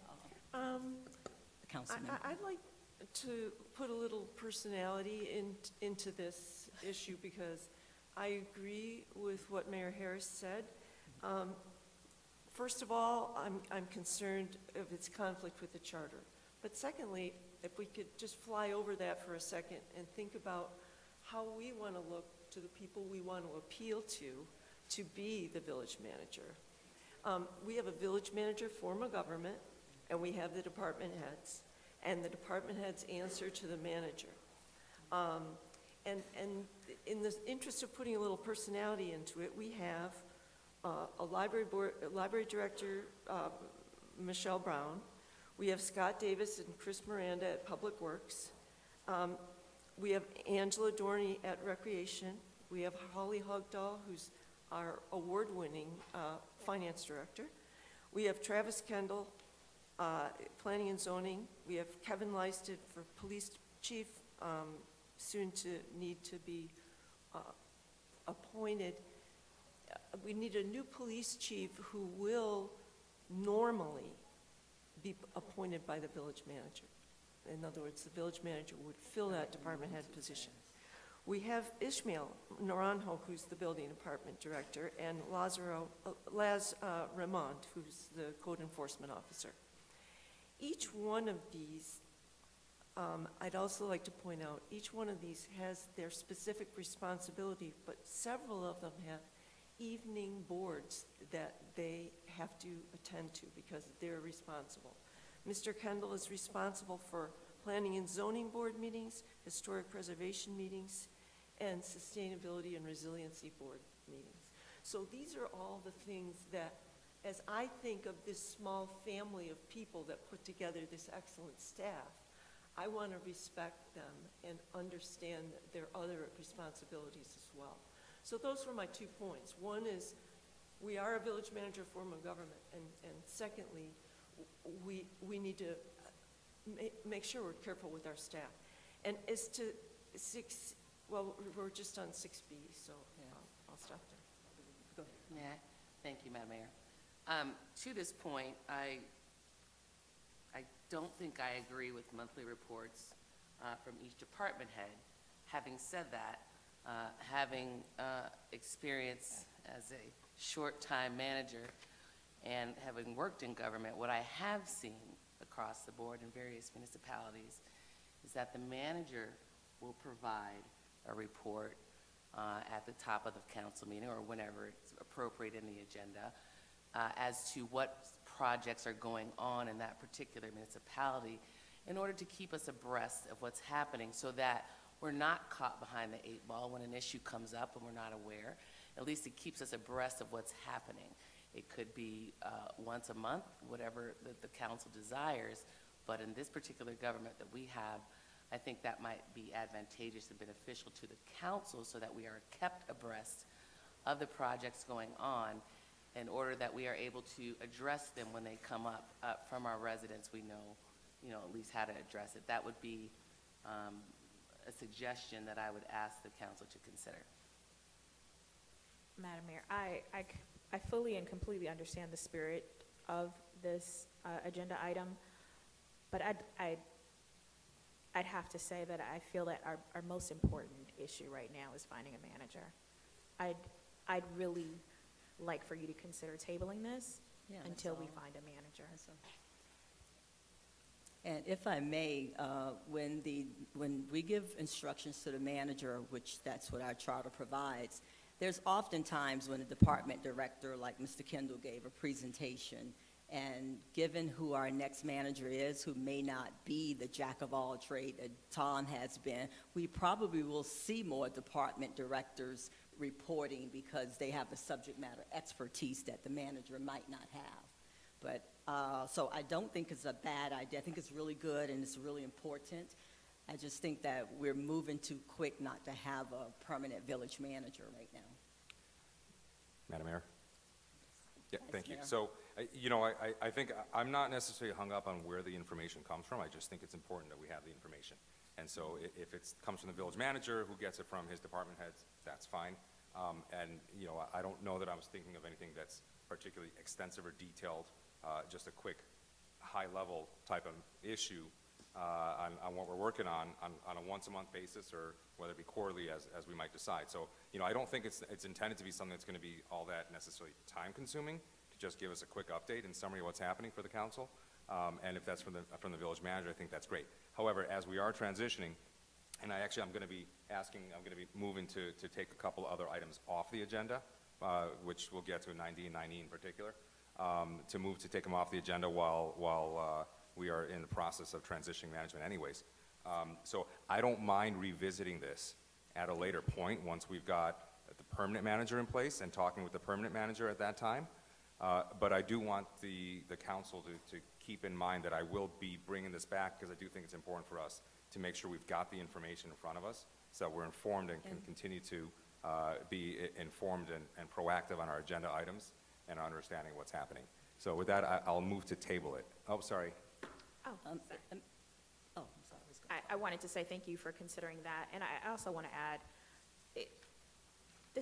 we are in a season of transition here at the village. Yes. And taking into consideration that we have people who work here and have worked here for many, many years, I would like, as we go through these agenda items, to keep in mind that there's some real anxiety happening at the village. We have employees that are very nervous and they're very uncomfortable, and they would very much, and I would very much like for us to keep that in mind as we are moving forward. Change, and I am for change, I am always for change, but we can do this in an incremental way where we are not scaring the people who come in and day out, time away from their families, to make our lives better. So I thank you for taking the consideration of tabling this, and as we talk about these other issues, I'd like for us to continue to consider that there are a lot of people that have a lot of anxiety right now, because we are going through, there's a lot of institutional knowledge that's walking out of the door, and as much of this as we can keep together, I would hate for us to have an influx of people leaving because they're scared. So let's keep that in mind, and thank you for considering tabling this. I really appreciate that. And I would like to piggyback on that too. I thank you also for tabling it, and also include our residents in this level of anxiety. It's just a lot going on quick. We assure them that things are in control. I mean, it's not doomsday, but we do need to be a little bit more mindful, incremental. Mr. Attorney, yes, go. Yeah, I just want clarity. If it's going to be tabled, we need a second to the motion to table and a vote, or Mr. Marienberg can just withdraw this motion and raise it later when he likes. I have a question for you. Does this need to be a motion here? This seemed like a directive you just give to the manager when you talk to him. You can do it by consensus when you get around to it, but you probably want to run that by whoever's going to be the manager that'll have to deal with it. That's what I would think. Yeah, but I'm just, from a process standpoint, Okay. you can move to table it and second it, or he can just withdraw it. It's up to Fair you. enough. I think it's probably a lot easier from a process standpoint, and for the minutes to just, I'll withdraw the motion, and with the understanding I'm going to be probably reintroducing it at a later point. Come back at any time. And so Second that it. takes care of 6B. And I'll second that. All right. Oh, all in favor? Aye. Madam Mayor, he withdrew the motion. I withdrew the motion. Oh, so we don't have to vote? Keep your eyes It's to yourself. hard to Keep your eyes to engage yourself. in the conversation and keep the. Item 6C, delivery of monthly financials and quarterly financials. This item is sponsored by Vice Mayor Daniel Marenberg.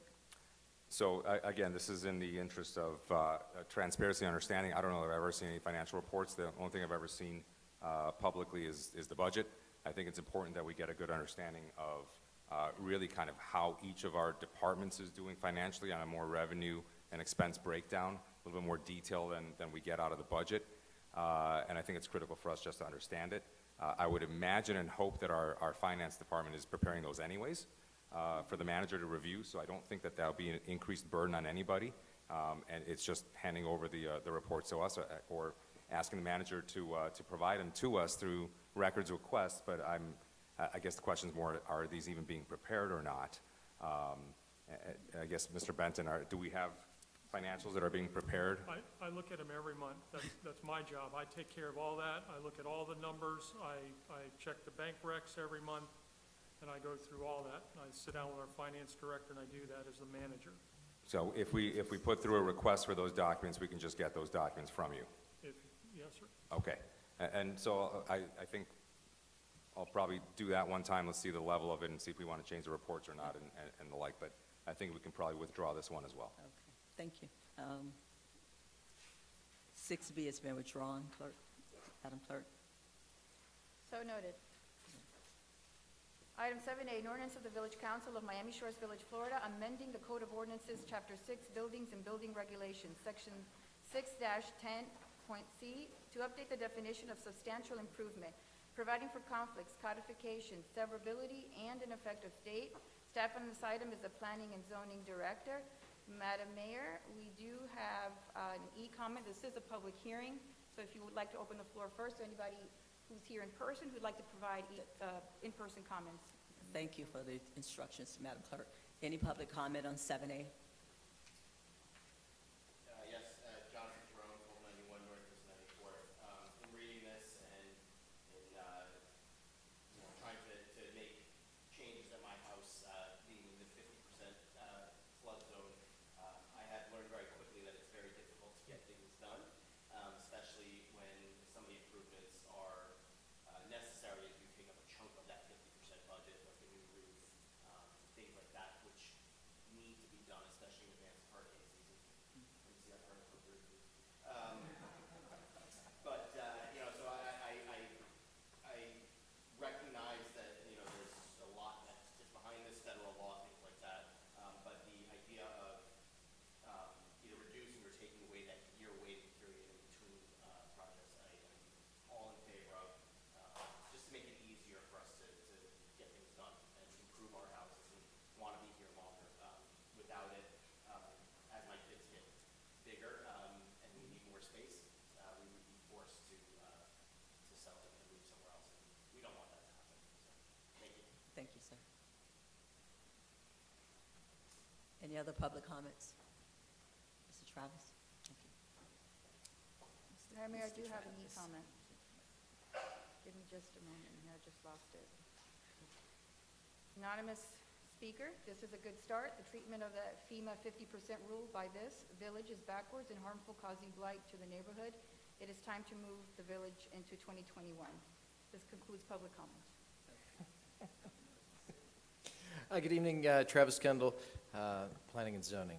And actually, there's the fourth board, which is you, which is the council, just so everybody can, and there's a couple more meetings a month. But having said that, I did go back and kind of revisit this. I know that there were some questions having to do with the definition of substantial improvement and FEMA's definition.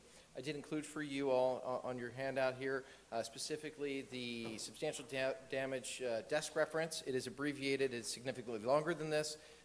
It's very, very interesting reading if you're sleepy at the end of the night. But having said that, there's addressing a specific question, which was, what is the definition or identifying the definition of substantial improvement? And under the FEMA desk reference, it's actually on page 3.5, and it's on the bottom, and it says, it sort of goes into FEMA's definition of substantial improvement. And it's actually very consistent, that definition is consistent with the Florida Building Code, which does not identify a specific duration or time. It simply says, if during one permit or a permit, a substantial improvement is defined as 50%. So in looking at that, I went back and I looked at a few other municipalities. Miami-Dade County, for example, does a 6-month cumulative count, and in a different zone, it has a 5-year cumulative count in a VE zone. Miami does 1 year. Coral Gables does 6 months. Hallandale Beach actually goes permit to permit, and Palmetto Bay does 5 years as a cumulative count.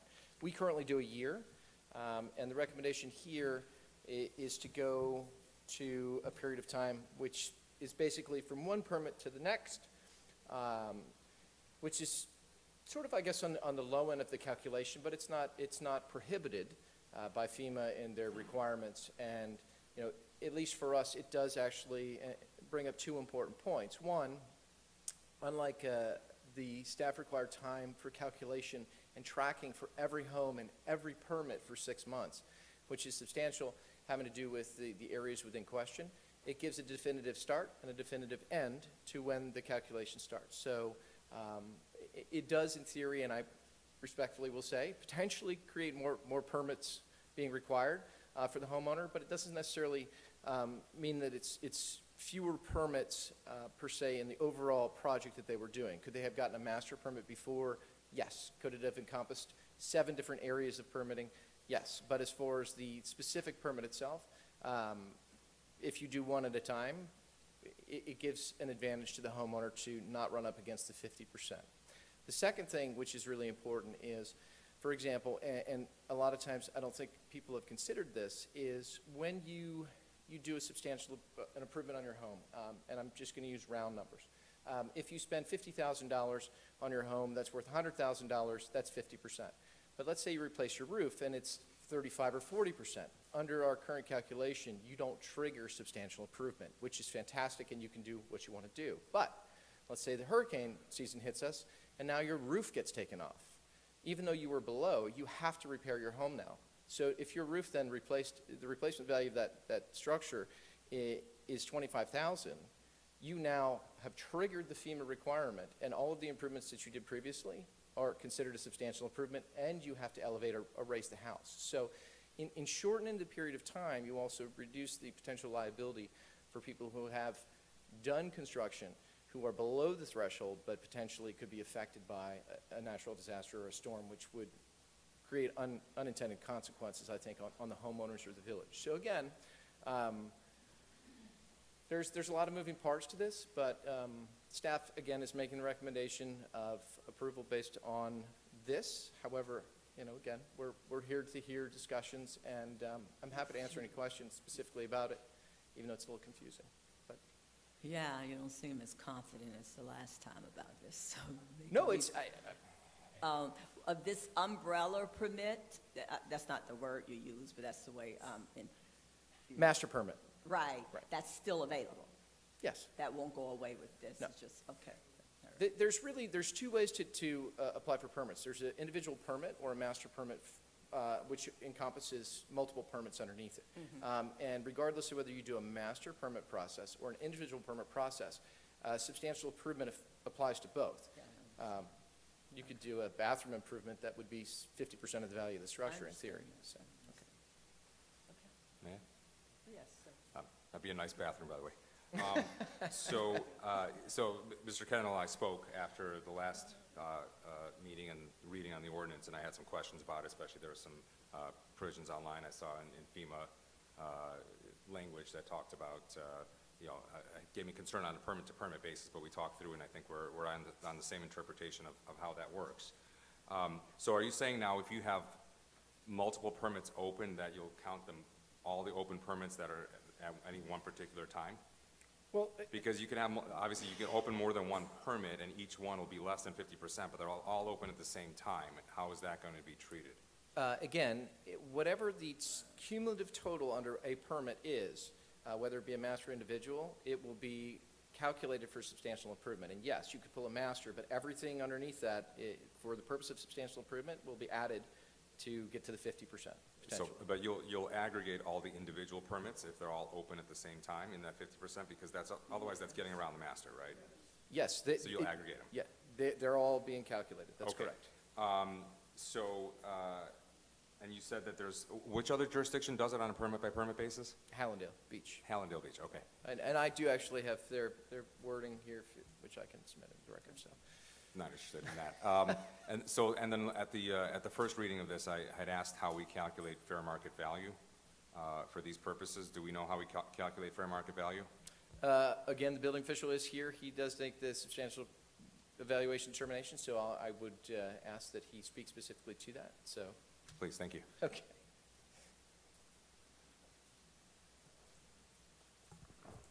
Good evening, everyone.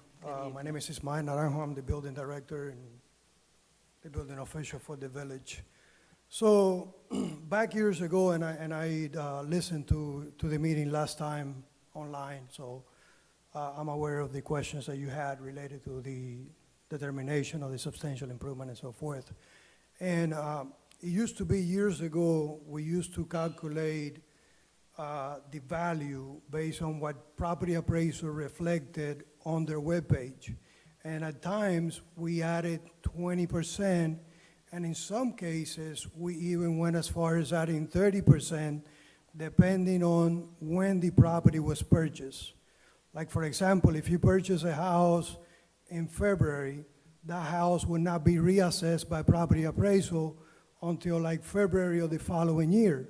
So we took all those numbers into consideration. What happened was that about probably shortly after 2008, when the real estate crash came down, property appraisal had to, or they didn't have to, but they went ahead and they changed on how they assess the value of the properties. Where now, when you take a look at property appraisal, you're gonna see that the highest value, they're assessing it to the land value because you don't depreciate land.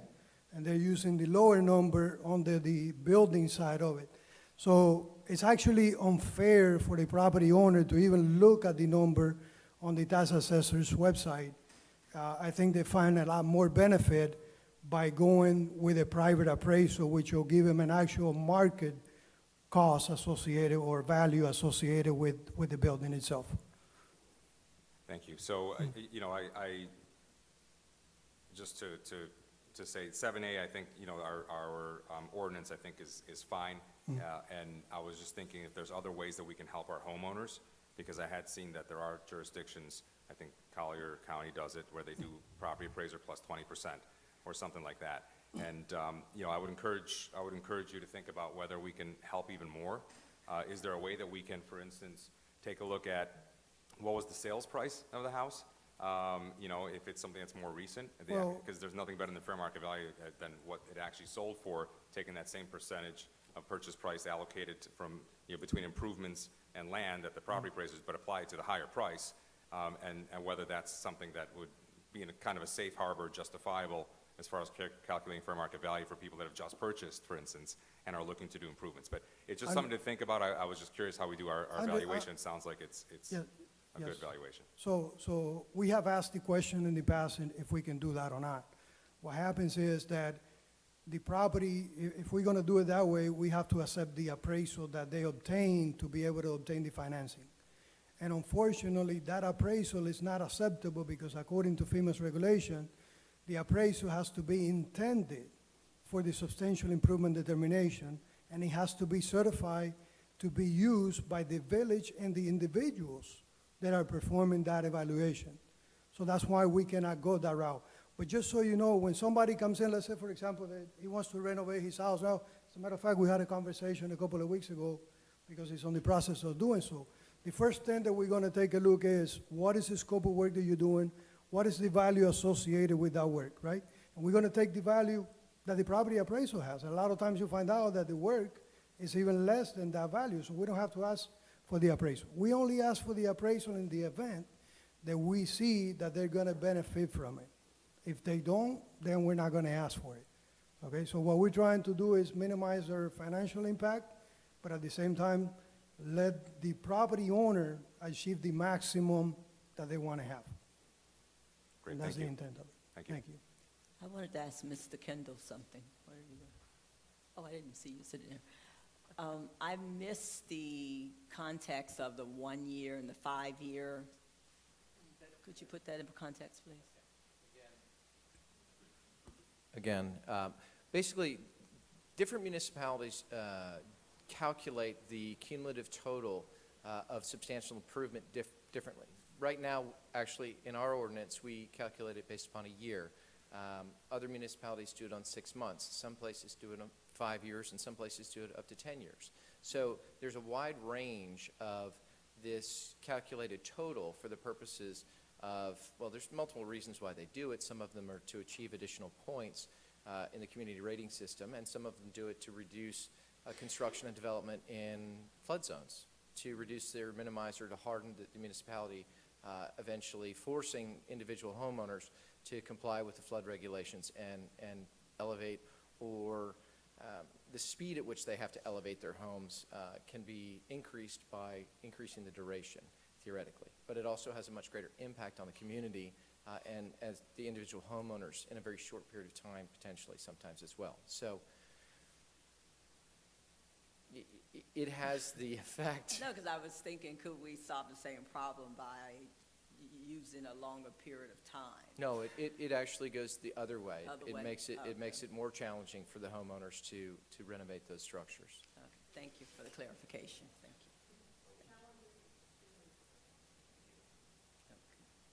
Madam Mayor, just one quick question. This is beneficial to the residents with the turnaround time of the 1 year. This is a more beneficial process for the residents who are trying to renovate their home than it was situated currently. That is correct, yes. And it Thank you. also Thank you. minimizes the Yep. hurricane issues, Thank you. yes. Yep, thank you. Can we get a motion? Mayor, I will move item 7A. Do we have a second?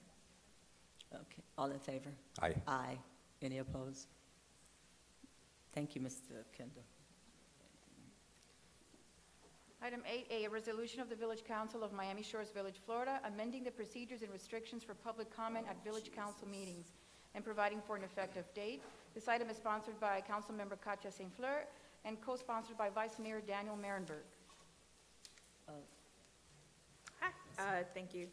This item was brought before in the spirit of having people to be able to speak before council after each agenda item or before each agenda item, and we wanted the council to think about that. We sent staff back to look at how other cities do this and to give recommendations, and now we have this resolution. I'd like the clerk to kind of talk about what you found and where we are. So in keeping with the recommendations provided by the Village Council at the last council meeting, the Village Clerk's office worked with the village attorney to draft a resolution that consisted of all of those recommendations. The only one that I deliberately left out for the purpose of council discussion is at what time would the council prefer for those item-specific public comments to occur, before your discussion or after your discussion? Well, I thought that this would come to us in draft format before it came back as a resolution. It is in draft form. This can But, I always mean, be like, brought pass back out. at another time if Right. further amendments are needed. And I of course want the discussions before. That's where, and I also thought that I want some clarification on section 3B, 3A. But I'm trying to figure out, do the people get to speak twice in this language? So, based on the discussion that was held on May 4th, there was desire for there to be general public comments, open to the public, and then item-specific public comment. So that means for every item, ordinances on first and second reading, discussion, everything. But Well- one bite at the apple, which is what was discussed. That's what I discussed. So, but when I say one bite at the apple, meaning you have one opportunity to make comments on each item once. So But- you can speak on every item Yes. once. But no, what I mean is if you speak in the public comment section, and you speak on any item you want, you still get to speak item-specific? If you addressed item-specific, I guess not the way that it was presented to staff at that particular meeting. If you address those comments during public comments, like item-specific public comments during public comments, then you have had your one bite at the apple. Okay, that's what I understood. Okay, thank you. I could get behind that. I'd like to address some of the comments. I've had an email, and I noticed that at public comments, people seem to believe that this is limiting public comment. This actually expands public comment. At the beginning of every meeting, you have the ability to make a general statement about anything that is not on the agenda or anything that is on the agenda if you want us to know that before we speak about it. Once we speak about each agenda item, before we have a conversation about an agenda item, then we would have the opportunity for individuals to have public comment so they can let us know about that particular agenda item. Like you said, if a person has addressed that agenda item prior to in their public comment in the beginning, then they do not have the opportunity to do that. Because we recognize that this is going to have and give people more opportunity to speak, we are limiting public comment prior to each agenda item to 2 minutes, and after 9 p.m., 1 minute. And that is for the sake of individuals who have families and they would like to speak on issues, and we want to give people the opportunity to get their children to bed or to get home to have dinner, because we do start meetings at 6:30. And in my opinion, we've sat down, we've talked this through, we've looked at how other cities do this, and this would give everybody an opportunity to get one bite at the apple, to get the opportunity to speak on each agenda item, and also to give their general public comments at the front end of each meeting. And, Councilmember Oh, I Burke. just have a comment. I like letter G, because we haven't had anything that addressed e-comments before. And I like how it encourages folks to put their name. And oftentimes I'm curious, who is this guest user? And I'd love to know who they are so that I could follow up. And so I appreciate that part. I think that's quite an improvement. I wanted to add that we end the meeting like most cities do, because we use other models. So since we're bringing in other models, they end their meeting, although they have all-day meetings, granted.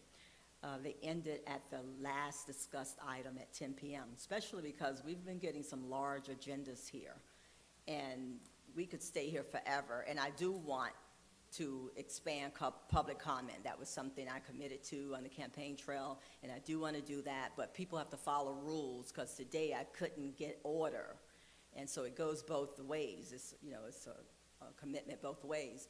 But at 10 o'clock, the last thing we're discussing at 10 o'clock, I recommend that we end the meeting and just hold that over to the next time. That's a friendly amendment to this resolution.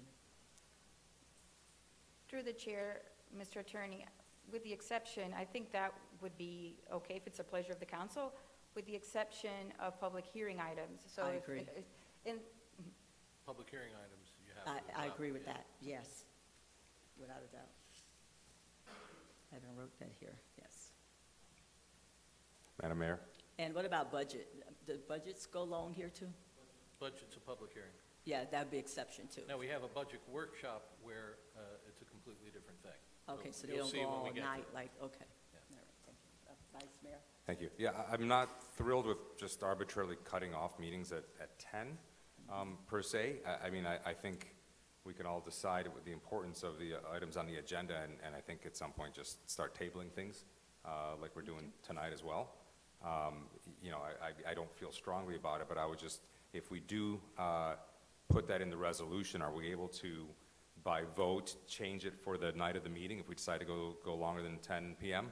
I Mr. think Attorney? that's- yes. This is just a resolution. Yes, you Resolutions can. can be overruled by majority vote, So, Okay. yes, sir. as Okay. you did earlier. And a question about section 1. So it says, all matters under consideration for adoption by village ordinance. From time to time, it has been the mayor's preference whether we take public comment on first reading of an ordinance, but this is telling us that we would have public comment on first and second reading. Is that the way you see it? Public comment regarding matters. Section 1, public comment shall be permitted on all matters under consideration for adoption by village Yeah, ordinance. that's what it says here. That's fine. The idea is, you're required for ordinances Ordinances. to have a public hearing. The public hearing could be on the first hearing, or it could be on the second hearing when it might have been amended in between, or it could be both. As our practice in the past, we've generally done it on just one of those two, not both. And generally, the second one, because that's when the final action is being taken, and sometimes there's amendments between the first and second reading. Yeah. Well, I have, one, I don't intend to change the manner in which we do that. But two, I don't know how you're going to tell the crowd. You can't speak on that. Well, they could always, at the beginning of the meeting, when it's what I call free-for-all, they could always address whatever they like. Yes. But it's just a question, we have a formal, we open public hearing and then we close public hearing. Yes. The question is, do you want to do that as we have in the past, just on second readings? I do. I don't know how to effectuate that, but yes. And that We want always to keep gives it you going. the flexibility, as was mentioned, if a particular item deserves it both times, as the mayor, you can do that. Okay, well, we'll keep with what we've been doing. Thank you. I don't Yep, think Madam Mayor, the only thing I would consider is that some people might not be able to make the meeting when that second reading is being done. And so Trust me, and they- so as long as people understand that e-comment would be the way to do it, and we're okay to submit e-comments, and it's clear to people if they can't make the meeting, on a second time, but that's, I think it's something to keep in mind. That's an important point, and as they've proven over the seawall, they'll find us through cell phone, email, e-comment. That's a good point. Madam Mayor, just as a point of understanding for me, if we stop all meetings at 10 a.m., at 10 p.m., we say we're going to stop meetings at 10 p.m., is that something that, who makes that decision? Is that something that we have to vote on? Do we make a motion for that if we want to continue a meeting and we don't want to stop? Or does the mayor have the ability to just say that the meeting is over? We just addressed it. I don't want this to sound flip, but what would you like it to be? I mean, you're writing the rules as we speak. Okay. I would like at the council that it has to be a majority rule. I mean, right now, without a resolution, anyone can move to adjourn, and if it gets seconded and voted on, you've adjourned. By the same token, you can keep going until somebody, drops. But it's all up to you. You're writing the. I have to be a little honest. I am a little bit uncomfortable about setting a time to end meetings. Let me see if I could help you a little bit, because it doesn't mean, 10 o'clock, let's stop, because if it's a heated debate or something, we're going to finish what we're doing. And if there's something so pressing that has to be handled that meeting, of course, majority always rule here. And if it's something that could just wait till the next meeting, it's just a matter of it waited a minute. Sir? I have a suggestion. Why don't we leave that issue aside for the moment until we have a meeting that runs past 10 o'clock? And then we can decide how to address that type of problem going forward. Just a suggestion. Is that a challenge? No. In the interest of not having. Do not Absolutely challenge him, because with that one. And let the record reflect that it's currently 8:40. That's fair. I'd be more comfortable keeping this to public comments and not a start or end time on meetings. Yeah, you don't need to set that rule tonight. If that's okay with you, Madam Mayor. Well, I've been overruled by the attorney, what can I say? No, I'm perfectly okay with that, I'm just joking. Thank you.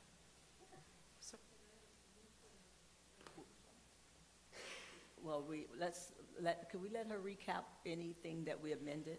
The question that was posed regarding before or after you expressed your position on whether or not you would like it to occur before or after, but I haven't received consensus to include that as well I in second that. Before. council discussion. All in Do favor? we have? All in favor of before? Aye. Well, okay. Resolution with Oh, that, we're talking with that about- amendment. With that, okay, thank Uh-huh. you. So moved. Second. All in favor? Aye. Aye. Aye. Any opposed? Nay? No? Okay. Sorry. Moving to item 9B, discussion and possible action regarding Pride Month celebration costs. This item is brought forth by the village manager. Council, I was asked at the last meeting to look at the price of, it was called flags, but I believe what we meant was banners for Northeast Second Avenue for the light poles. The cost of those were $3,450. We can afford that. I have placed the order already because we are under a time constraint. If we want them in time for June, I had to order them, so they have been ordered. They will be here the first week of June, and then Public Works will install them up and down Northeast Second Avenue. I also included a memo, two memos actually. One I hope you got earlier today. I finally got a response back from Miami Beach, and you can see there's basically two cities, Wilton Manors and Miami Beach, that have very, very large events. They're put on by third-party administrators, if you will.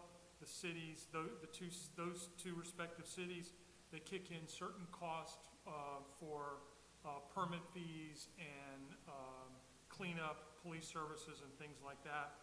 I included in my original memo to you that, just to give you an idea of what our costs would be, for those of you that have ever attended a Green Day event here on Northeast Second Avenue, which basically runs the length of Second Avenue. We actually closed the road off from 95th Street all the way to 103rd Street. And it's about $15,000 just to do that sort of event, and that would include police services, the barricades, the cleanup afterwards. And of course, the bigger the event and the more the people, the more police you need, the more the trash, the more cleanup you have. But that sort of, gives you some rough ideas of what's going on. And I believe Ms. Wagger was going to give us some thoughts as to where to go with this. And I would just say that, June is like right around the corner, so, we can't get too elaborate. And So, through the mayor. Yes. First of all, thank you, Mr. Manager, for providing this information. And I have to tell you, I love the programming piece on this. I think it's phenomenal. I think the things that are being proposed are wonderful.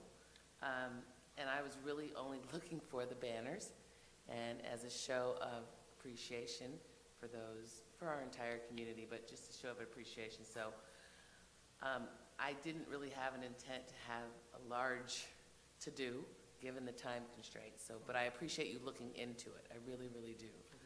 But I had no intent to looking into a large to-do. So unless my colleagues differ, I think given the time frame, we have to start somewhere. And maybe people will do things individually on their own, but to me, in my mind, individually, starting somewhere is perhaps looking at the programming you provided for our community at large, and looking, the banners have been ordered, which I'm really excited about, and getting the banners up, I think that's a starting place. So, I don't intend to break the bank, and I don't intend to go bigger than that. And Tom, you and I have always been on the same page with the bank. So, I appreciate what's here, and unless my colleagues differ, I don't know if these are well, Mr. Manager, let me ask you this. Are these proposed programs, or are these programs that we can actually do? These are ideas? These are ideas, and these are programs that our rec department came up with that we can do. I think they're great. So, Okay. So those are my thoughts. I'd love to hear what my colleagues have to say. I appreciate staff's work on this, and I know that with each passing year, we might be able to do more. But again, we have to start somewhere, and I'm pleased with this start. And I also wanted to make mention that the Haitian Pride flag is really nice. The city put that up. It's really, really nice. And in my head, still in a word from former Mayor Wagger in my head, I didn't expect this to be, other than the banners or the flag, I didn't expect this to be a cost to the city, primarily because of precedents of, Black History Month, Haitian History Month, Asian is, just go on. But I did expect events, a lot of them looking forward to attending, but I expected them to sort of be like, maybe fundraised or fee-driven, and definitely some events that the city is friendly to, definitely. Madam Mayor? So I have to say, after we had voted on the item, Mr. Benton was lightning fast in getting the proposals on the banners. I have to just commend him on taking such quick action. It was very impressive, and I thank you very much for that. Yes.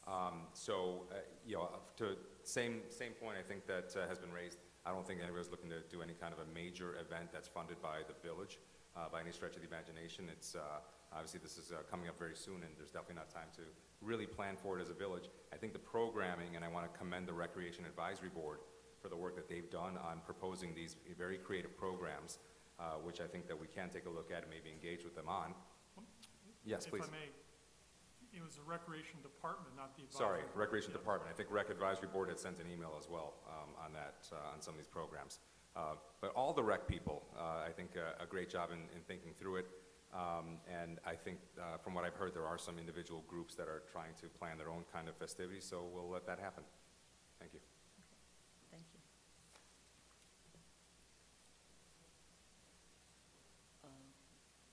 I don't think we need any, Do we need to ratify the expenditure of your banners? nothing. Okay. Next item. Next item. Item 9C, discussion and possible action regarding RFI relating to Public Works land. This item is sponsored by Vice Mayor Daniel Marenberg. That's me. I'll try to keep this to before 10 p.m. So with the Public Works land, as I've noted in my memo, we've got over 20 acres that's on that site. Our Public Works Department's operating out of there. The Police Department has a shooting range there and a canine training facility. Mr. Benton was kind enough to give me a tour of the facility during the campaign so I could see really what's happening out there. It looks like a good chunk of the land is vacant and has been used in the past for storage of vegetative material that we picked up during hurricanes, et cetera. But in between hurricanes, it seems like it's been dormant, I would say. And so the concept here is, and let me first start off with what was the last line in the memo. I've never ever suggested that we sell the land. I don't think that a one-time payment is in our interest as a village at all. I would never really ever suggest selling off land if we could avoid doing that. But I think what's important for us is try to find recurring revenues that we can use that are outside of our tax base that might help to cover the debt service on bonds if we need, so we can get some more stuff done. So the goal here is, can we generate recurring revenues by leasing out a portion of the land, not necessarily getting rid of Public Works over there and nothing like that. And this is purely investigatory to find out, what kind of proposals might people have out there. I know I've already spoken to a very large big box retail person who, and to be clear, just so everybody's aware, this is not located within the boundaries of our village. This is outside the village. It's in unincorporated Dade County on Northwest 103rd Street, west of 95, off of 17th Avenue. That's where our Public Works site's located, approximately 23 acres there. So it's purely investigatory to find out what kind of proposals could we get in. Should we take a look and see if brokers want to give us an opinion on what we can lease it for, and just do some investigation on it. I'm not proposing we take any particular action at this time other than do some investigation on it and see what the possibilities are. Mr. Manager. Madam Mayor, if I may, and I agree with you 100% that certainly the village needs revenue. However, in your deliberations over this issue, I want everybody to know that that property is our insurance policy in a hurricane, okay? When a hurricane hits here, many of your constituents, and there's some in the room here right now, they want this village cleaned up immediately. They want the power turned on immediately. And in order to do that, we have got to have a place to put the trash. And for those that are long-term residents around here, both Biscayne Park and El Portel, you see on Northeast 6th and 113th, Biscayne Park has got a pile there on the corner of 113th there that's huge. Take that pile and multiply it by 30, and that's how much stuff Miami Shores generates. So if I don't have or whoever sitting here doesn't have a disposal site short-term to take that material to, you're going to increase the amount of time it takes to clean this village up significantly. And again, I just wanted to put that on the record there, and I'm afraid if anybody was to lease this long-term and make an investment on the property, they're not going to want us dumping trash on it if a hurricane shows up. And I very much appreciate that, that aspect of it. I don't know that I've seen any other villages 5 times our size, or otherwise, that have 20 acres plus for their Public Works departments just to do vegetative materials. I think I saw in some of the materials you provided me that at one point, I think Durham was telling us we're not allowed to even use a chipper at the site, that there was a violation, and they said we're not allowed to use a chipper at the site. I don't know if that's still accurate or not. No, what we used to do years ago is we would collect all of the village's trash on a daily basis and dump it in that field. And the village owned a gigantic tub chipper, and we would reduce all the trash down to mulch, and we spread it out on that field, and we did that for years. And then somebody, I don't know who, but somebody called and said, hey, we ought to check this, and they found methane gas under the chips. And so we got a cease and desist, and we had to do a remediation project out there. But as far as a temporary site, we are permitted to do that, and that's one of the, on the county's hurricane master plan, that site is permitted. Okay. It's just during a hurricane. We can't do it like we used to on a regular basis. Okay, yeah, because I had seen a letter from some attorneys mentioning that the wood chipping was not allowed anymore. Okay, so, you know, I think obviously this is not a decision on whether or not to lease out the land. I think it's more just a investigatory to find out what the options might be, depending on what the revenues are. I mean, the 5 to 10 years between hurricanes could be some significant revenues, and I understand that we need to be able to haul debris somewhere, but there's a lot of vacant land out west, and yes, it'll take a little bit longer for the trucks to get out there, but we can explore other options potentially, depending on how significant these revenues are. And that's what I'm looking to do, is investigate what we might be able to get. Councilwoman Wagner? Thank you.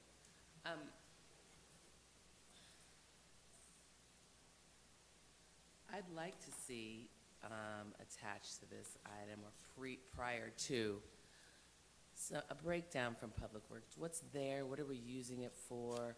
The purpose for which we're using the land, right? What all the things that go into that parcel, I'd like to know what we're doing before we go out and look to see what our options are. I'd like to know exactly what we're doing, because while I don't entirely disagree with you, what I think, though, is we need to all be crystal clear on how long we've had that property, why we have it, what it's being used for, and the purpose of it as it relates to the benefit of this village. Before we start thinking about what the other options are, I just want to have the benefit of the entire picture, because it is a valuable piece of land. I'm very much aware of it. But I also, I'm going to say this carefully, it's served a purpose for the village. And it's one of the reasons we do have the services we do. I'm not suggesting that there aren't any other options for the land, but what I am suggesting is I think the council should have the benefit of knowing, of understanding how that property has been used over the years, and therefore how it does provide a benefit to the village. Once we figure that out, then I think you can make an informed decision as to, okay, can this parcel be used differently? But for me, speaking for myself, respectfully, Vice Mayor Marienberg, I need information on the land itself before I'd be comfortable even looking into what the options are. Can I please? And, oh, I'm sorry, you were first. No, I'm ready to wait. Okay, I would like to see this withdrawn until we get a manager also. And then I agree with Councilperson Wagner that we need more information on it. I just don't want to task this transitional staff right now with doing that. But before this come back to us, I do second what Councilperson Wagner said. We want to know why, how are we using it and what benefits it has, because getting new land is hard to do. It's easy to get rid of it, but getting new land and putting your trash outside of your community in other people's neighborhood, that won't happen again today. So this is really, really valuable. We really need to think this through before we do something like this. But more important, we need a manager to handle this. That's just my 2 cents. Councilpersons? Oh. I'm sorry, one last comment on this. I have to say this because this is one of the reasons I live in Miami Shores. We do have wonderful public works services. We get pickups twice. I'm really excited about that because I see how other municipalities do it.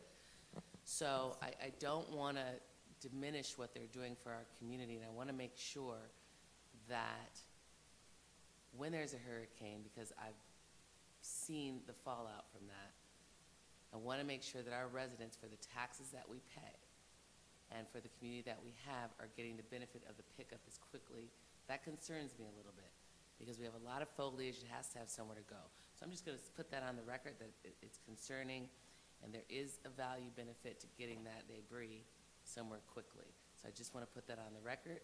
Again, I'm not opposed to looking into the property and what could be, but I need to know what we're doing with it first before I can make any informed decisions on that. I have a question for Vice Mayor Merenberg. You'd like to see what is possible on this land, the entirety of the land, a portion of the land, all of the land? So I think that's more for the council to decide. I mean, I don't think, we should not be relocating Public Works. I mean, Public Works needs to be there, right? That's not, I don't think that's an option. I don't think anybody should consider that. And so the question is, as far as developers go, whoever else wants to do something, how would you propose using the land if you have an interest in it, as it is right now, without interrupting our Public Works functions that are there and the buildings that we have? Or are you looking to relocate those to another part of the property and pay for it? Nothing that we should be footing the cost of. But I think that the existing operations at the site need to remain. I mean, that's not even, I don't think that's even something we should consider.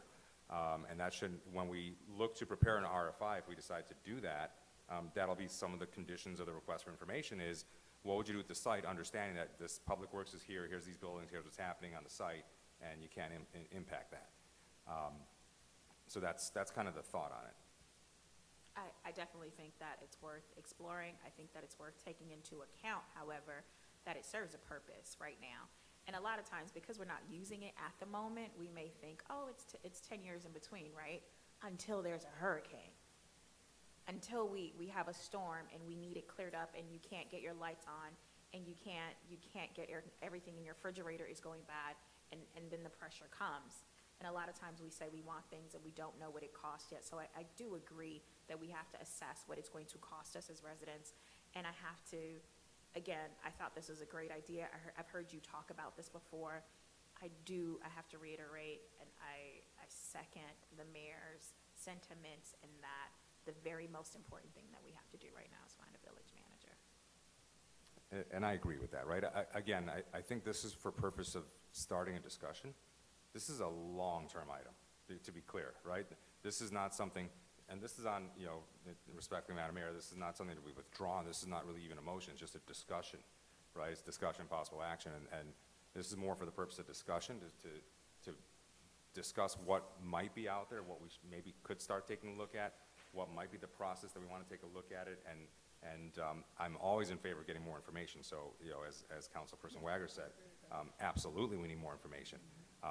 And I'd love to understand how much of it's been used to pass in hurricanes. Has all of it been used in the hurricanes?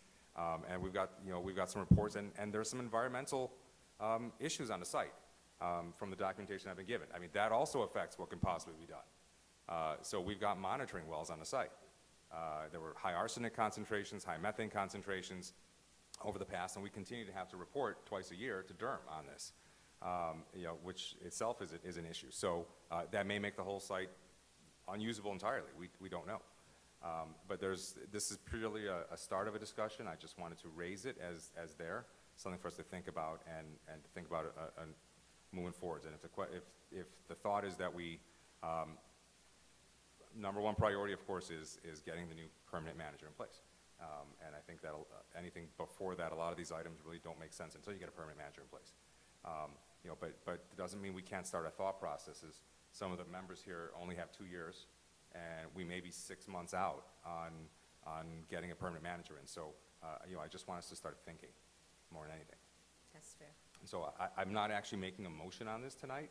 I just wanted to put it out there to start thinking about, and we can think about how we get the information that we need in order to start making some decisions on it. Thank you.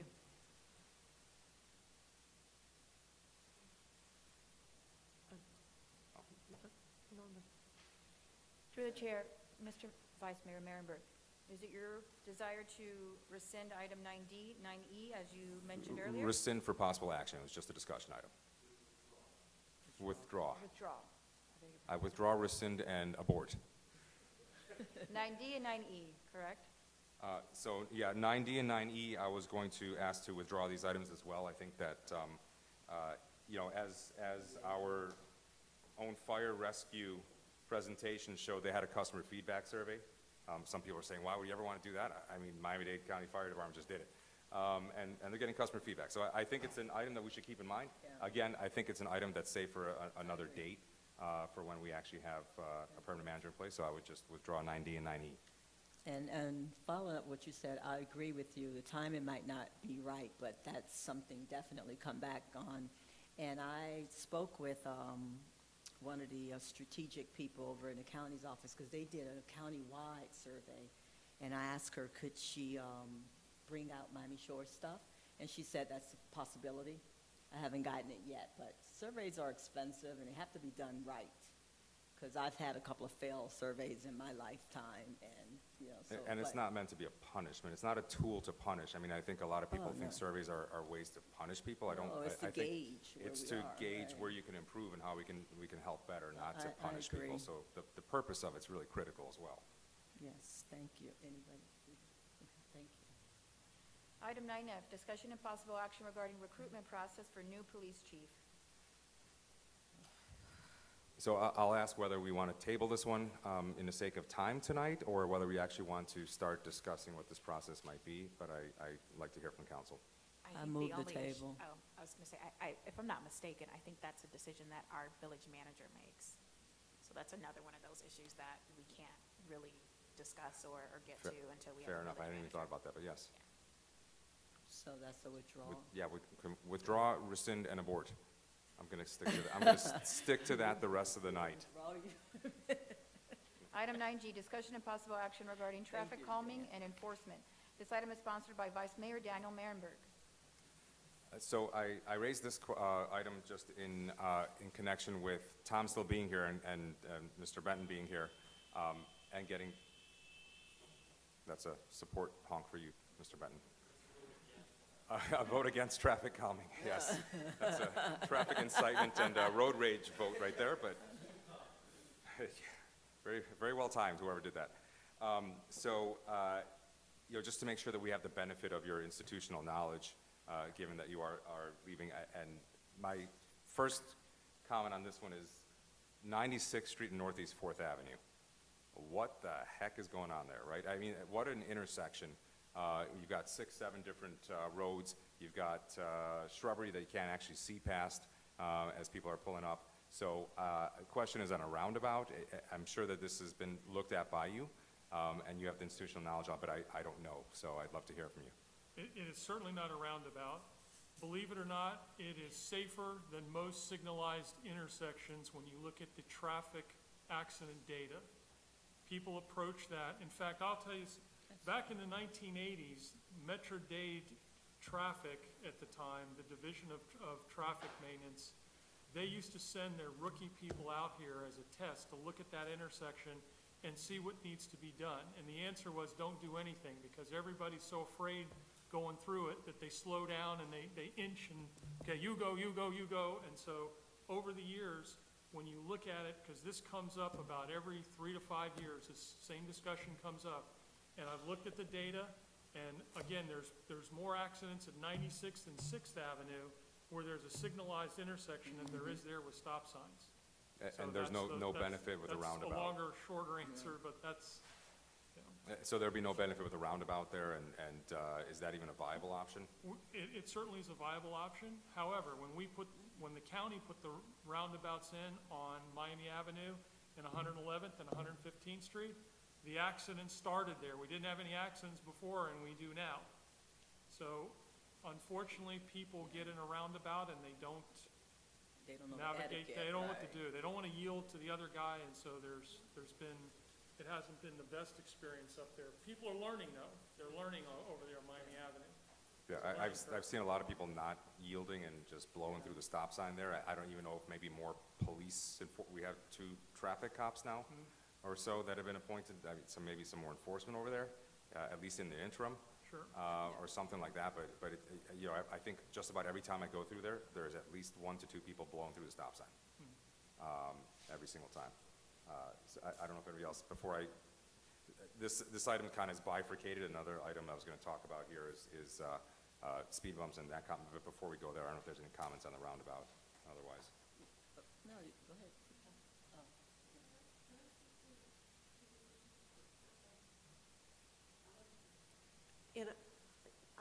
admire your enthusiasm, and I really appreciate these items, and we do need to discuss them. And I guess you probably feel frustrated that we're pushing this off.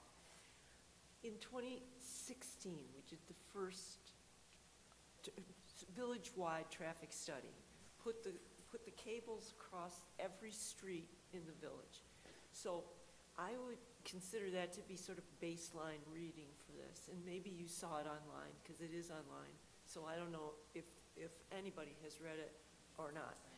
But it's full of really interesting and good material, and then the other thing we need is a list of what we have accomplished. I remember seeing a social media post during the election that was trying to interpret a certain percentage that we had accomplished.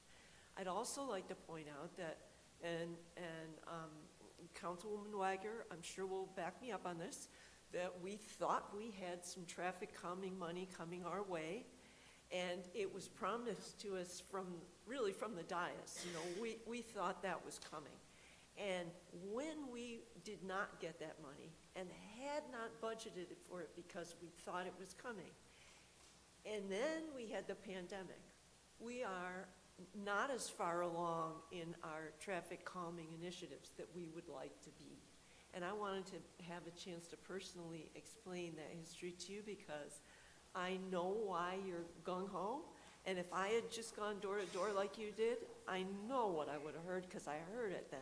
And we haven't been able to change as many things as we'd like to. But I'd earnestly, like to have this conversation and understand what we have done and and sort of reprioritize that study. In other words, to say, this has risen to the top. We know now we got to focus on this, and we know that we can't afford the whole thing. And which is why I admire your idea for a revenue stream. Yeah, it would be, I'd love to have that revenue stream that we could put toward traffic calming. It's so important, because if we don't pay for it, no one else is going to. The other important thing that we all need to point out to our constituents is some roads we just don't have the control over that we'd like to. And Mr. Benton can tell you that Miami Avenue has been an issue, and he's reached out to the county, and he's probably gonna maybe check up on that before he goes, where we stand with the Miami Avenue bollards, possibly to help with that situation north of 103rd Street, where we've had some serious crashes. But there's been, did you want to? No, they've gotten back, and they're not going to do that.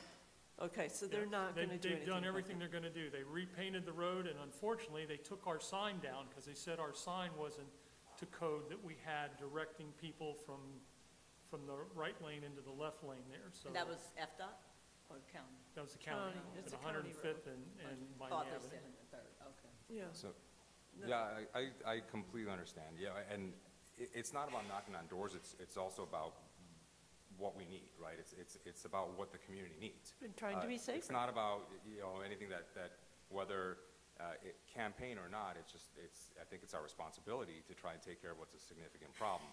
And I see the speeding throughout our streets. I know that we don't own all of the roads, and we don't have control over all the roads, understandably, but we do have control over some.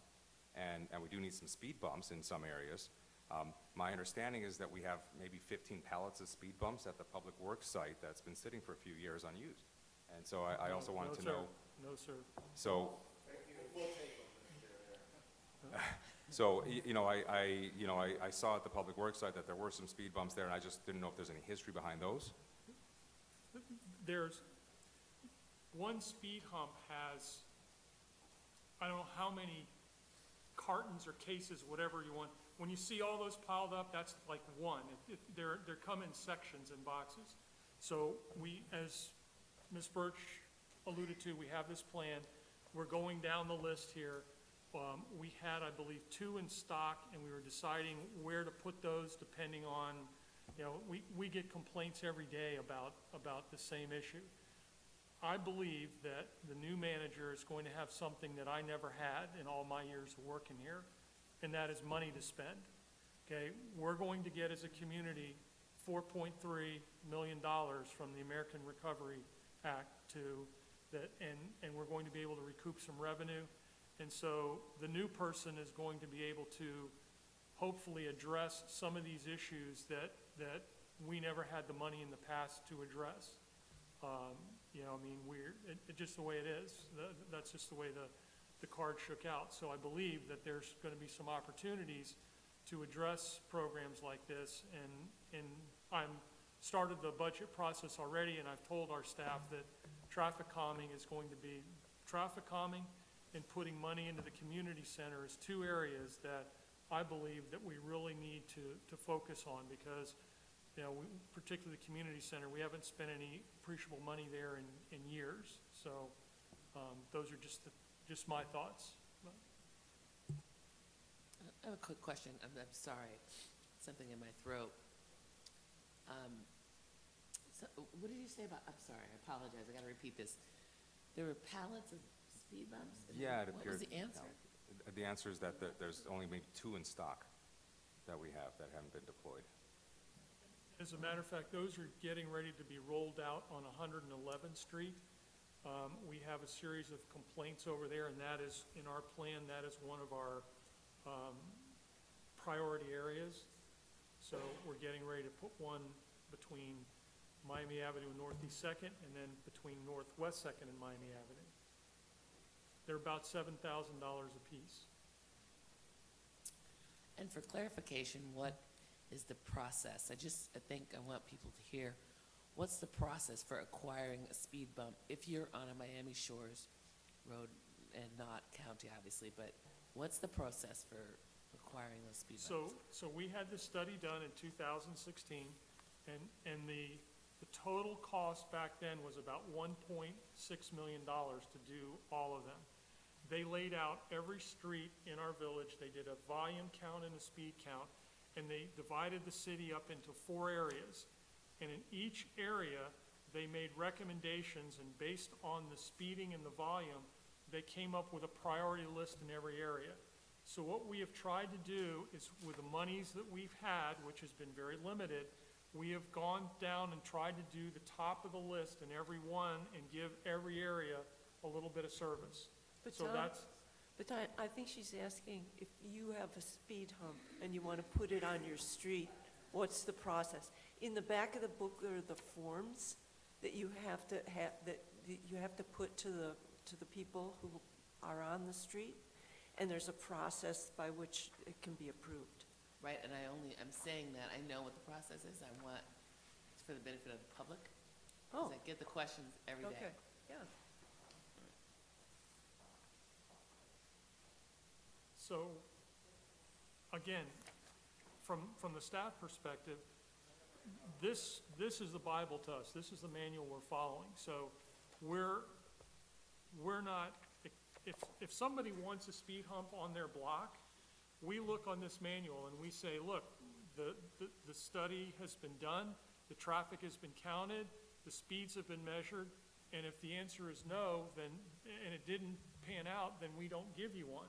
Now, what we do is this, is that we send over, we have a couple of different items to measure speed and volume. One is sort of, you all have seen this, the speed trailer. So the speed trailers that we have, they count the cars, they count the speed, but everybody says, oh, they slow down when they see the trailer.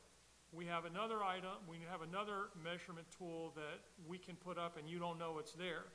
And so we'll put that out there sometimes and we'll count the speed that way. And if we do find that there's a difference in measurement as compared to this, then at that point we will consider, if we had the money, we would put something out there.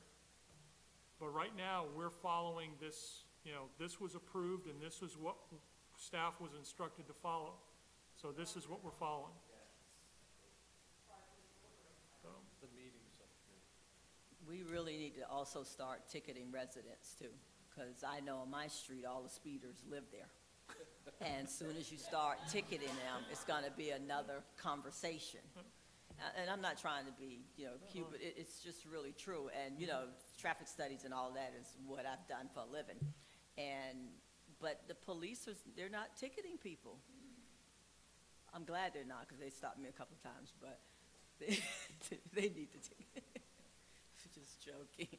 Well, I think, and this is my last comment on this, I just wanted to be clear on what the process was, and how we're choosing to go for, and how we're choosing to implement speed bumps. And I just wonder if there is a more fastidious way that we can get these speed bumps up, because it's something we hear at least once or twice a week. And I know you're going. I know you're going. Daily. Yeah. It's a daily issue. People call up. I've got a lady right now on 92nd Street. And here's the other thing about traffic calming is traffic is like a leaky water hose, okay, if you've got holes in it. So you plug a hole over here and it pops out over there. One of the areas here was to put up a speed hump on 93rd Street between Miami Avenue and I believe Northeast First Avenue. So we did that, and the traffic went over to 92nd. And now again, we have residents over there that say, hey, look, I've got all the same problems as over there, but I don't have any speed humps left, and I don't have money in the budget to do it. So it moves, and this is going to, unless you come up with, over $1 million, we're going to have to, I believe, phase this in maybe in a 5-year program, but people are going to have to be patient, and as traffic is going to move, we put speed humps on 102nd Street between Miami Avenue and all the way up to, I believe, Northeast 3rd now, and the traffic went over to 101st. So we had police over there all the time breaking that up until we finally slowed them down over there. So speeding moves, and as far as being this is obsolete, at the end of the day, our village, nothing has grown, so to speak. I mean, it's not like we added a big box store somewhere, or we've got the same density that we have when this was done. So I think you're going to find, and I believe this was about $65,000 to do. So it's pretty accurate still today. Yeah. 12th Avenue. I'm trying to visualize 12th Avenue. So again, this was my item, and to Council Member Birch's point, this is not about overly enthusiastic. I just want to get the benefit of Tom's institutional knowledge before we lose him, and this is the last meeting. So I'm trying to get some stuff on the agenda so I can ask him while he's here, without bothering him while he's on his fishing trips. So that's why unfortunately I had to put a really tight and big agenda up here, because I had a lot of questions I want to ask him about. We visited him. We go to his office a couple of times a week. So again, this was more an item for discussion than really action. I just wanted to get some of the institutional knowledge, so we as a council at least get that knowledge as well. So I don't really have a vote on this for tonight, so I will withdraw, rescind, and abort. This is important. Public comments done. I don't think you're able to talk. This is important. I'd like to ask a quick question. It's my first meeting. David Raposo. Wait a minute. No, public comments are closed. No, it's not the type of comments you guys heard earlier. This is a meeting of the council, and the council is conducting their business. If after the meeting you'd like to talk to Mr. Benton or any of the council people and ask any question you like, I'm sure they'd be happy to answer you. It's not a question. It's on the price. We've got business I'm glad to you do. asked. Sir, you're out of order. This meeting is a council meeting. The public comments were at the beginning of the meeting. You can't we have a protocol, okay? And I don't mean to be rude or disrespectful, but we have a protocol that we follow.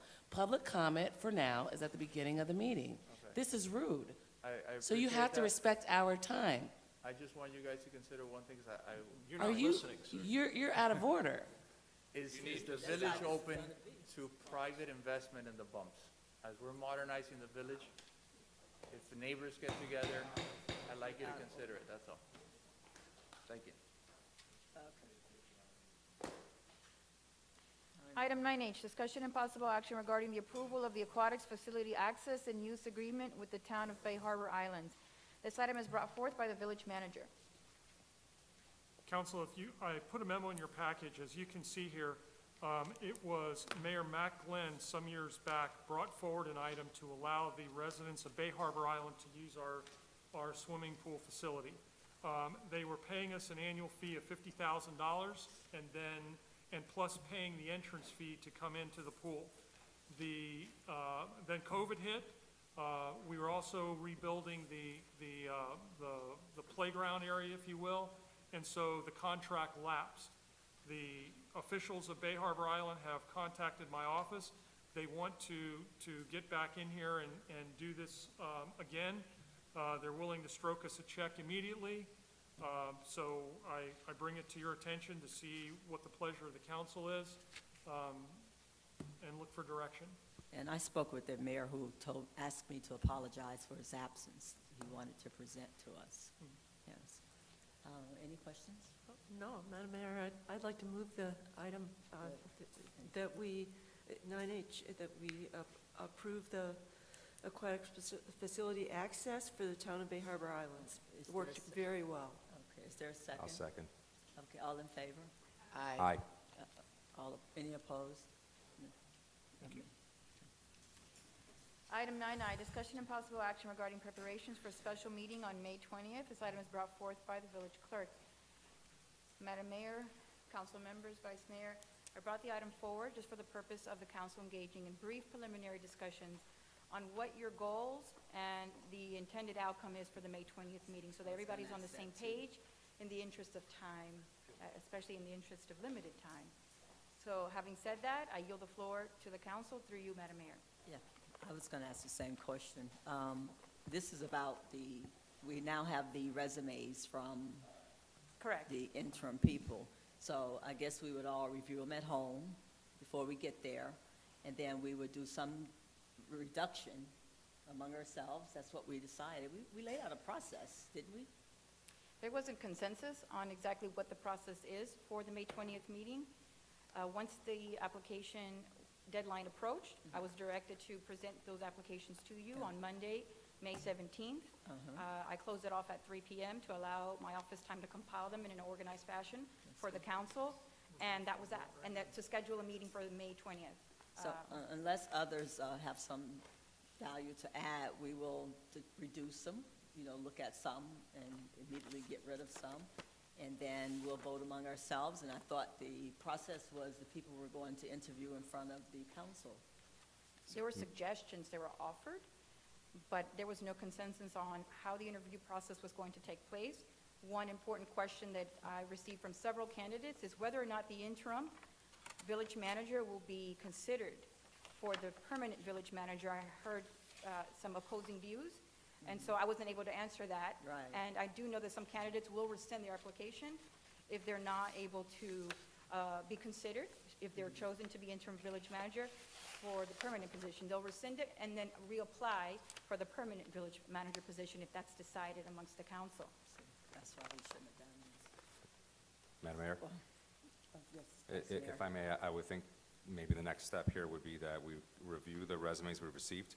For purposes of the public, we had, I thought, was a fantastic response for the 1 week that we advertised for very little money. We had 24 resumes submitted. Is that all right? Just about. I think 24 applications, including multiple from internal to our village employees, which is fantastic. And I think that we have a really good selection, a good group to look at to guide us in the interim process. I think we should examine trying to have each of us maybe select the top 3 or 5, whatever we think is appropriate, and see if we match up with each other before we even get there to the meeting. 3. And talk about that. And I don't see that there's any reason we should close the door on an interim being a permanent. If they happen to be qualified, we can still run the process for a permanent, but it doesn't mean that they're not going to be considered for it just because they're interim. And Madam Clerk, are you concerned about how we would conduct interviews? And do you plan to conduct interviews that night, this Thursday night? No. Okay. So, I thought we were going to reduce the number. I like Vice Mayor Merenberg's idea of when we get there, you've already chosen maybe your own personal top 3.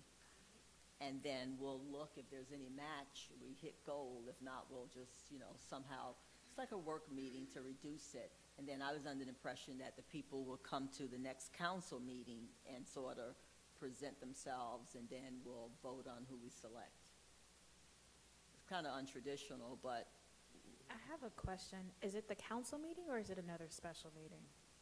So far, through the chair, so far, there's only one special meeting scheduled, which is the one on Thursday, May Okay. 20th. So, so I we was have a won- meeting in June, right? June 1. June 1, okay. Councilman Burke? go yeah, ahead. so I was just wondering if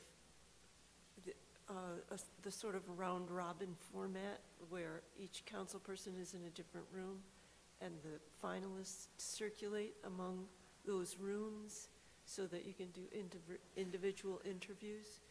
You might have different questions for them than I do, for example, and it would give each of us a chance to meet them in a one-on-one before going to a vote. Before going, you Going mean, to a vote, yeah. but this is after we reduce them to 3 people? Correct, yes. So that's what I'm proposing. Right. Right.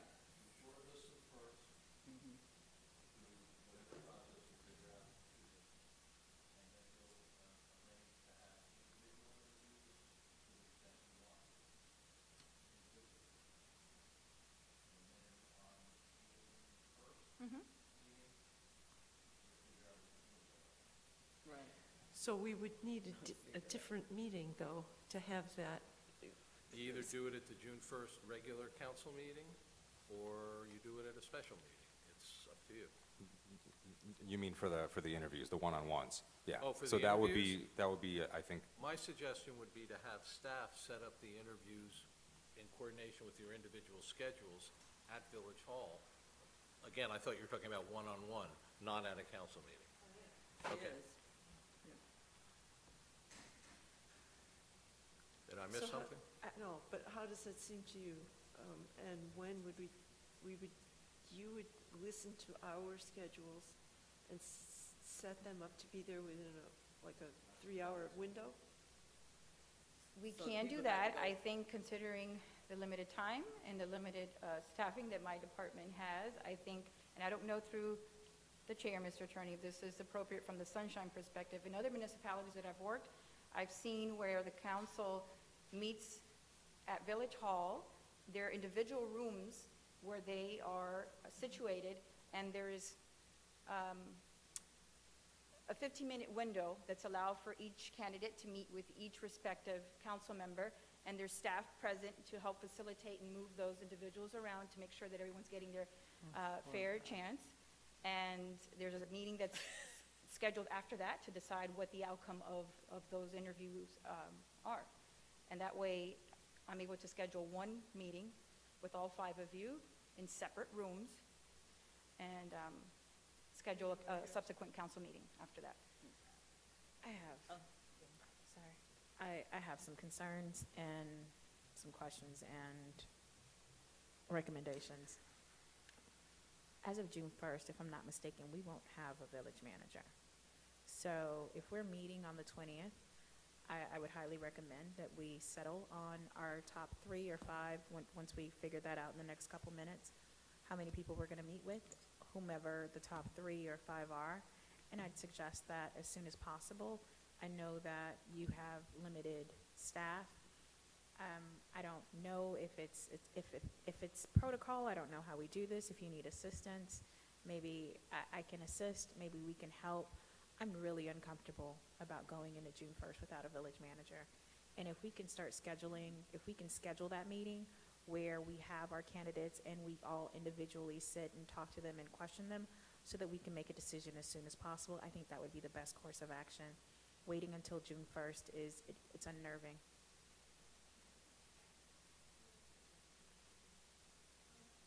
Another meeting.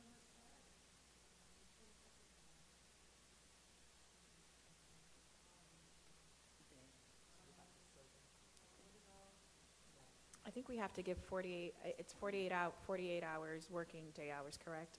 And we have to give the candidates a little bit of time, so if there's a possibility, after we decide on Thursday, maybe we meet again, or we try to schedule these for Tuesday of next week or Wednesday of next week. Through the chair, the only challenge I do see if it's during the week is if it's during working hours. Mr. Benton, I'm sure, given the limited space and capacity that we have, at Village Hall to make sure that we accommodate 5 rooms. But I don't know if that's up to you, since you're the village manager. Okay.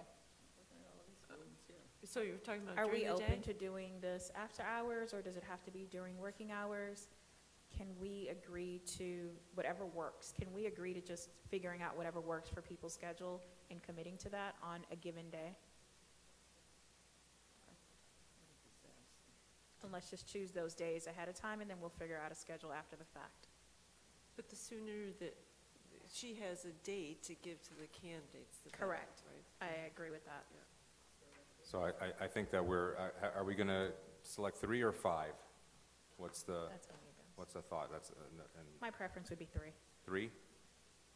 To really see if we have a match. So I think the motion I would make on process here is that we, each of the council members select their top 3 of the resumes, that we go ahead and discuss that at the special meeting on Thursday.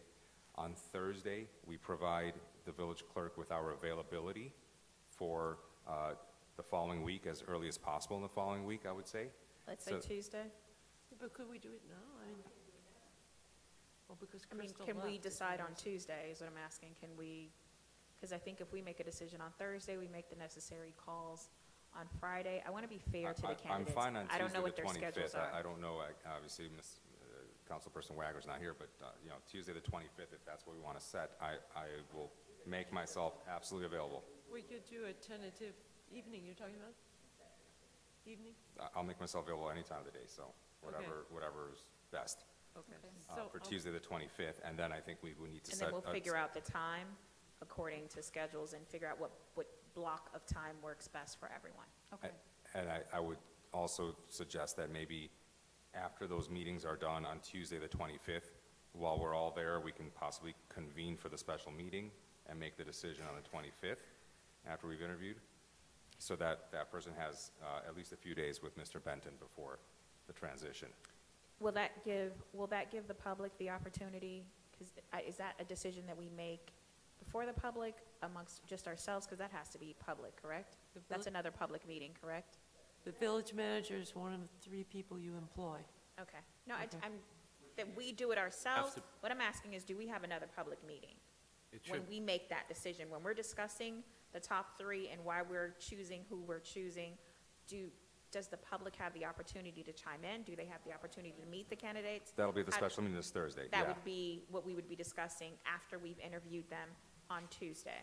when you make your final decision, that should be at a public meeting, open to the public. That's The my question is, how much time do we need to advertise that meeting? Best practice is at least 48 hours. So you're golden.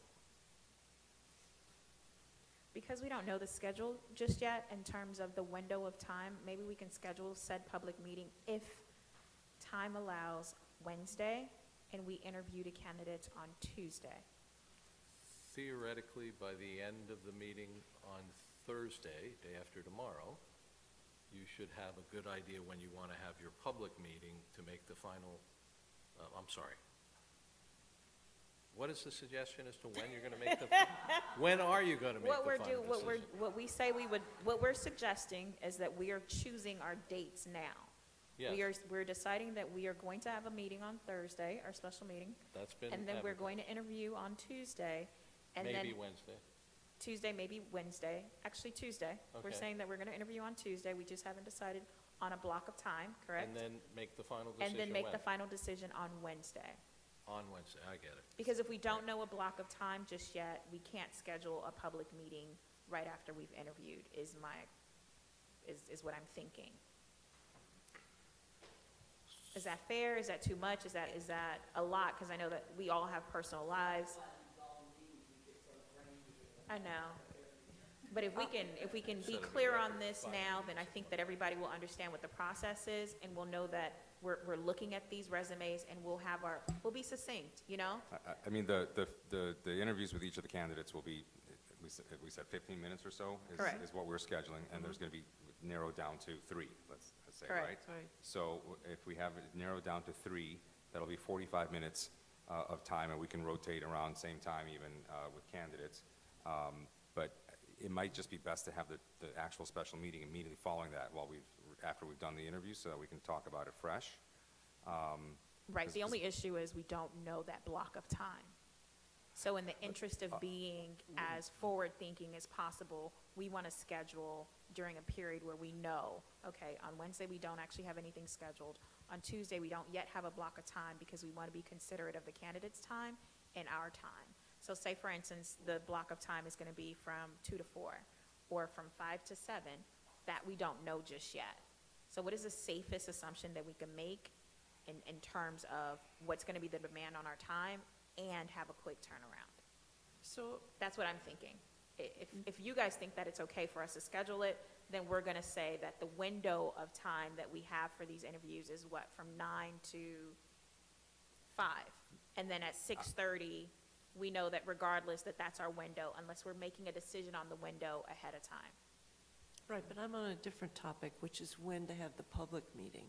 And I would like to say to the clerk that if she schedules the public meeting and things don't go exactly the way we think they're going to go, then we can always rescind that. But if she advertises it in advance, we know that the public will know, That's fair.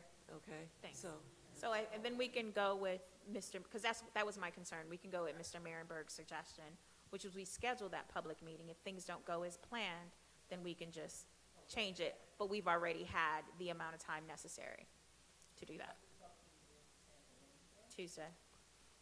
Tuesday, So- May 25th. So the proposal again, So that it's less of a burden on how many days everyone has to be available, if that makes any sense. Okay. And through the chair also, if you have collective questions and the candidates are still present, then you can ask them at that time as well. Right. So do I need to make a motion on this? So to restate the motion, I move that for the next special meeting, the council members have selected their top 3 candidates out of the resumes that we have received for the interim manager position. At that meeting, we will try to see if we have agreement on 3 candidates to move forwards for an interview process.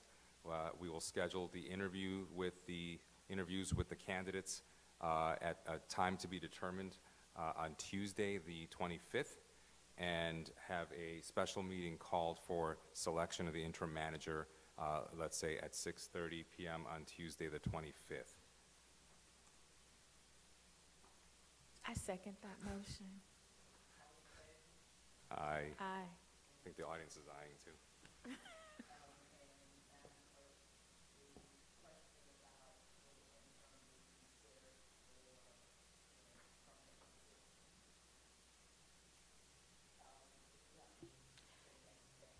There could be a consensus, or if there isn't consensus, a motion on that, because I know some applicants have, Yeah. Does everybody agree one way or the other?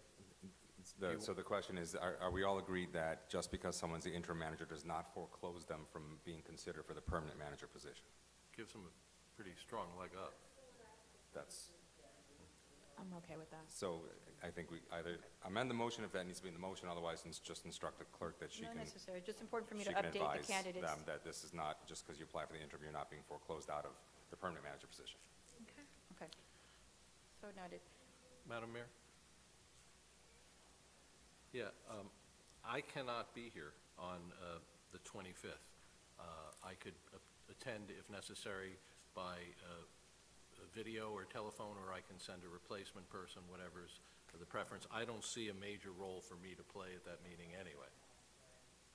No But problem. All right, just wanted I'm okay with everyone to that. know. Yeah. All right, I'll work it out. Thank you. And by the way, the same is going to be true for the June 1st meeting as well. We might need It's my you. anniversary. I'm going to North Carolina with my sweetie. Aw, happy anniversary. Thank you. Madam Mayor, in the interest of time, do you still, would the council like me to read the announcements into the record or go straight into council comments? I second the motion. Actually, before that, may I just say one more thing? I'm sorry.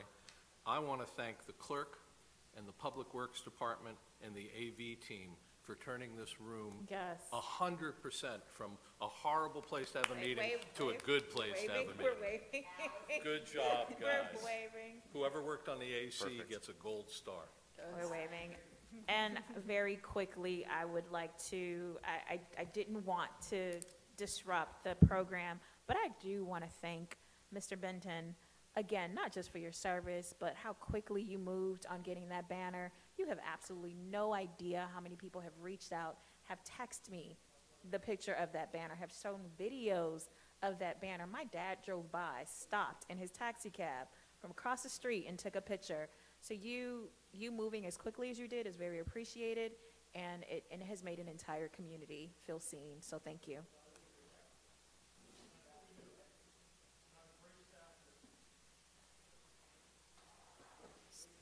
So I think we have a pending motion to adjourn, Right. and I had seconded. I think we seconded, thirded, fourthed. Good night. Aye. I just want to say I stuck around because I want to thank all of you for having an open mind on everything and not letting the fact that we were going to spend money on the project cloud your judgment, because this was very, as you can tell, this was very important to us. And there's nothing to do,